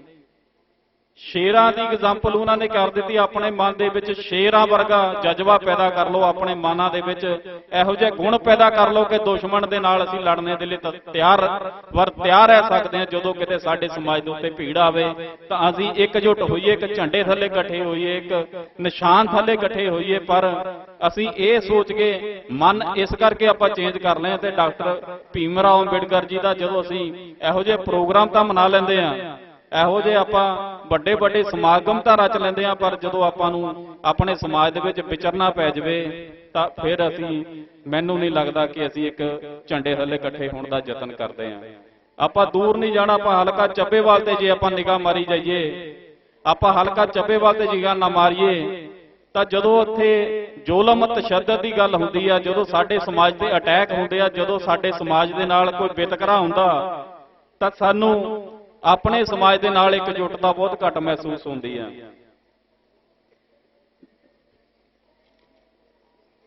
ਤੇ ਸਾਨੂੰ ਆਪਣੇ ਸਮਾਜ ਦੇ ਵਿੱਚੋਂ ਜਦੋਂ ਇਹ ਚੀਜ਼ ਦੇਖਣ ਨੂੰ ਨਹੀਂ ਮਿਲਦੀ ਕਿ ਅਸੀਂ ਆਪਸ ਵਿੱਚ ਹੀ ਤਾਲਮੇਲ ਨਹੀਂ ਬਣਾਇਆ, ਜਦੋਂ ਆਪਸ ਵਿੱਚ ਹੀ ਅਸੀਂ ਕੋਈ ਵਿਚਾਰ ਵਟਾਂਦਰੇ ਨਹੀਂ ਕੀਤੇ, ਆਪਸ ਵਿੱਚ ਹੀ ਬੈਠ ਕੇ ਅਸੀਂ ਆ ਬਾੜੀਆਂ ਵਰਗੇ ਸਮਾਗਮ ਦੇ ਵਿੱਚ, ਪਿੰਡਾਂ ਦੇ ਵਿੱਚ ਮੀਟਿੰਗਾਂ ਨਹੀਂ ਕੀਤੀਆਂ, ਪਿੰਡਾਂ ਦੇ ਵਿੱਚ ਲੋਕਾਂ ਨੂੰ ਜਾਗਰੂਕ ਨਹੀਂ ਕੀਤਾ, ਪਿੰਡਾਂ ਦੇ ਵਿੱਚ ਜਾ ਕੇ ਅਸੀਂ ਲੋਕਾਂ ਨੂੰ ਅਵੇਅਰ ਨਹੀਂ ਕੀਤਾ ਆਪਣੀ ਵੋਟ ਦੇ ਪ੍ਰਤੀ, ਆਪਣੇ ਸਮਾਜ ਦੇ ਪ੍ਰਤੀ, ਤਾਂ ਸਾਨੂੰ ਲੱਗਦਾ ਕਿ ਇਹੋ ਜਿਹਾ ਪ੍ਰੋਗਰਾਮ ਵੀ ਉਸ ਵੇਲੇ ਫੇਲ ਹੋ ਜਾਂਦੇ ਆ ਜਦੋਂ ਅਸੀਂ ਲੋਕਾਂ ਦੇ ਵਿੱਚ ਇਹ ਗੱਲਾਂ ਬਾਬਾ ਸਾਹਿਬ ਦੀਆਂ ਲਿਜਾਣ ਦੇ ਵਿੱਚ ਅਸਫਲ ਹੁੰਦੇ ਆ। ਤੇ ਮੈਂ ਜਦੋਂ ਗੱਲ ਅਸੀਂ ਸਮਾਜ ਦੇ ਵਿੱਚ ਰਹਿ ਕੇ ਜਦੋਂ ਮੀਟਿੰਗਾਂ ਦੇ ਵਿੱਚ ਜਾ ਕੇ ਲੋਕਾਂ ਦੇ ਵਿੱਚ ਵਿਚਰੀਏ ਤਾਂ ਕਈ ਲੋਕ ਸਾਨੂੰ ਇਹ ਕਹਿ ਦਿੰਦੇ ਸਾਨੂੰ ਡਾਕਟਰ ਭੀਮ ਰਾਓ ਅੰਬੇਡਕਰ ਜੀ ਬਾਰੇ ਪਤਾ ਹੀ ਨਹੀਂ, ਕਿਉਂਕਿ ਸਕੂਲ ਕਾਲਜਾਂ ਦੇ ਵਿੱਚ ਕਿਤਾਬਾਂ ਦੇ ਵਿੱਚ ਸਾਨੂੰ ਉਹ ਚੀਜ਼ਾਂ ਸਿਖਾਈਆਂ ਜਾਂਦੀਆਂ ਜੋ ਅਸੀਂ ਅੱਜ ਤੱਕ ਪੜ੍ਹਦੇ ਆ ਰਹੇ ਹਾਂ, ਸੁਣਦੇ ਆ ਰਹੇ ਹਾਂ। ਡਾਕਟਰ ਭੀਮ ਰਾਓ ਅੰਬੇਡਕਰ ਜੀ ਦੀ ਫਿਲਾਸਫੀ ਬਾਰੇ ਅਸੀਂ ਬਹੁਤ ਘੱਟ ਲੋਕ ਜਾਣਦੇ ਹਾਂ। ਸੋ ਮੈਂ ਸਾਰੇ ਸਾਥੀਆਂ ਨੂੰ ਇਹ ਬੇਨਤੀ ਕਰਦਾ ਕਿ ਇਹੋ ਜਿਹਾ ਪ੍ਰੋਗਰਾਮ ਜੋ ਬਾੜੀਆਂ ਦੇ ਵਿੱਚ ਪ੍ਰੋਗਰਾਮ ਹੋਇਆ, ਇਹ ਹਲਕਾ ਚੱਬੇਵਾਲ ਦੇ ਵਿੱਚ ਇਹ ਜੋ ਸਾਥੀ ਕਮੇਟੀ ਵਾਲੇ ਮੈਂਬਰ ਵੀ ਆ, ਇਹ ਹਲਕਾ ਚੱਬੇਵਾਲ ਦੇ ਵਿੱਚ ਨਿਰੰਤਰ ਵਰਕ ਕਰਨ ਔਰ ਇਹਨਾਂ ਦੀ ਸੋਚ ਨੂੰ ਅੱਗੇ ਬਣਾਉਣ ਦੇ ਵਿੱਚ ਸਾਡੇ ਨਾਲ ਜੁੜਨ ਔਰ ਸਮਾਜ ਦੇ ਹੋਰ ਲੋਕਾਂ ਦੇ ਨਾਲ ਵੀ ਤਤਪਰ ਰਹਿਣ, ਤਾਂ ਜੋ ਬਾਬਾ ਸਾਹਿਬ ਡਾਕਟਰ ਭੀਮ ਰਾਓ ਅੰਬੇਡਕਰ ਜੀ ਦਾ ਜੋ ਸੁਪਨਾ ਆ ਉਹ ਆਪਾਂ ਪੂਰਾ ਕਰ ਸਕੀਏ ਔਰ ਆਪਣੇ ਸਮਾਜ ਦੇ ਵਿੱਚ ਬਾਬਾ ਸਾਹਿਬ ਡਾਕਟਰ ਭੀਮ ਰਾਓ ਅੰਬੇਡਕਰ ਜੀ ਦੀ ਸੋਚ ਨੂੰ ਲਾਗੂ ਕਰਾਉਣ ਦਾ ਯਤਨ ਕਰੀਏ। ਸਾਰੇ ਸਾਥੀਆਂ ਦਾ ਸਤਿਕਾਰ। ਜੈ ਭੀਮ, ਜੈ ਭਾਰਤ। ਲੱਦੜ ਸਾਹਿਬ ਹੋਰ ਵੀ ਜਿੰਨੇ ਸਾਥੀ ਨੇ ਪਹੁੰਚੇ ਹੋਏ ਨੇ, ਸਾਰਿਆਂ ਦਾ ਬਹੁਤ ਬਹੁਤ ਧੰਨਵਾਦ। ਗੱਲਬਾਤ ਚੱਲ ਰਹੀ ਹੈ ਆਜ਼ਾਦੀ ਦੀ, ਮਨੁੱਖੀ ਅਧਿਕਾਰਾਂ ਦੀ। ਇਹ ਅਸਲ ਦੇ ਵਿੱਚ ਕੁਦਰਤ ਦਾ ਇੱਕ ਯੂਨੀਵਰਸਲ ਅਸੂਲ ਆ। ਜਦੋਂ ਇਨਸਾਨ ਪੈਦਾ ਹੁੰਦਾ, ਜਦੋਂ ਬੱਚਾ ਪੈਦਾ ਹੁੰਦਾ ਨਾ, ਉਹਦੇ ਜਿਹੜੇ ਫੰਡਾਮੈਂਟਲ ਰਾਈਟਸ ਹੁੰਦੇ ਆ, ਉਹਦੇ ਜਿਹੜੇ ਅਧਿਕਾਰ ਆ, ਉਹ ਉਦੋਂ ਤੋਂ ਹੀ ਮੁਕਰਰ ਹੋ ਜਾਂਦੇ ਨੇ। ਉਹ ਜਿਹੜੇ ਤੇ ਫੰਡਾਮੈਂਟਲ ਰਾਈਟਸ ਨੇ ਉਹ ਉਸੇ ਵਕਤ ਰਿਜ਼ਰਵ ਹੋ ਜਾਂਦੇ ਨੇ ਕਿਹੜੇ equality, freedom, justice, Liberty, fraternity, ਕੁੱਲੀ ਗੁੱਲੀ ਜੁੱਲੀ, ਰੋਟੀ, ਕੱਪੜਾ ਔਰ ਮਕਾਨ। ਇਹ ਹਰ ਇੱਕ ਇਨਸਾਨ ਦਾ ਜਿਹੜਾ ਇੱਕ ਫੰਡਾਮੈਂਟਲ ਰਾਈਟ ਹੈ। ਦੁਨੀਆ ਦੇ ਕਿਸੇ ਵੀ ਤੁਸੀਂ ਕੋਨੇ ਦੇ ਵਿੱਚ, ਕਿਸੇ ਵੀ ਦੇਸ਼ ਦੇ ਅੰਦਰ ਚਲ ਜਾਓ, ਇਹ ਜਿਹੜੇ ਅਧਿਕਾਰ ਨੇ, ਫੰਡਾਮੈਂਟਲ ਰਾਈਟਸ ਨੇ, ਇਹ ਹਰ ਇੱਕ ਦੇ ਬਰਕਰਾਰ ਹਨ ਔਰ ਜਿੱਥੇ ਨਹੀਂ ਹਨ ਉੱਥੇ ਹਮੇਸ਼ਾ ਸੰਘਰਸ਼ ਚੱਲਦੇ ਰਹਿੰਦੇ ਨੇ। ਇਹਨੂੰ ਹੀ ਆਪਾਂ ਨੇਕੀ ਤੇ ਬਦੀ ਦੀ ਜੰਗ ਕਹਿ ਦਿੰਦੇ ਆ, ਸੱਚ ਤੇ ਝੂਠ ਦੀ ਜੰਗ ਕਹਿ ਦਿੰਦੇ ਆ। ਇਸ ਧਰਤੀ ਦੇ ਉੱਪਰ ਵੀ ਜਦੋਂ ਵੀ ਇਹਨਾਂ ਹੱਕਾਂ ਦਾ ਘਾਣ ਹੁੰਦਾ, ਇਹਨਾਂ ਮਨੁੱਖੀ ਅਧਿਕਾਰਾਂ ਦਾ ਘਾਣ ਹੁੰਦਾ ਆ, ਤਾਂ ਜਿਹੜਾ ਕੁਦਰਤ ਦਾ ਸਿਸਟਮ ਆ, ਉਸ ਰੱਬ ਦੀ ਜਿਹੜੀ ਬਣਾਈ ਹੋਈ ਕਾਇਨਾਤ, ਉਹ ਸ੍ਰਿਸ਼ਟੀ ਆ, ਉਹ ਅਨਬੈਲੈਂਸ ਹੋ ਜਾਂਦੀ ਆ। ਉਹਦਾ ਜਿਹੜਾ ਬੈਲੈਂਸ ਹੈ ਉਹ ਖਰਾਬ ਹੁੰਦਾ ਤੇ ਇਸੇ ਕਰਕੇ ਸਮਾਜ ਦੇ ਵਿੱਚ ਫਿਰ ਉਸੇ ਵਕਤ ਜਿਹੜਾ ਲੜਾਈਆਂ, ਝਗੜੇ, ਇੱਕ ਦੂਜੇ ਨਾਲ ਨਫ਼ਰਤ, ਈਰਖਾ, ਜਾਤ ਪਾਤ, ਛੂਆ-ਛਾਤ, ਇਹ ਸਾਰਾ ਕੁਝ ਉਹ ਜਦੋਂ ਅਸੀਂ ਕੁਦਰਤ ਦੇ ਸਿਸਟਮ ਨੂੰ ਖਰਾਬ ਕਰਦੇ ਆ, ਇਹ ਤਾਈਓ ਹੁੰਦਾ ਹੈ। ਮਨੁੱਖੀ ਅਧਿਕਾਰਾਂ ਲਈ ਸੰਘਰਸ਼ ਲਈ, ਉਹ ਮਾਨਵਤਾ ਦੇ ਬਰਾਬਰਤਾ ਦੇ ਲਈ ਉਹਨਾਂ ਦਾ ਸੰਘਰਸ਼ ਸੀਗਾ। ਪਰ ਜ਼ਾਲਮ ਲੋਕਾਂ ਨੇ ਉਹਨਾਂ ਨੂੰ ਵੀ ਜਿੱਦਾਂ ਜੋ ਸਿਧਾਂਤ ਸੀਗੇ ਉਹਨਾਂ ਦਾ ਮਲੀਆ ਮੇਟ ਕਰ ਦਿੱਤਾ। ਬੜਾ ਲੰਬਾ ਇਤਿਹਾਸ ਆ।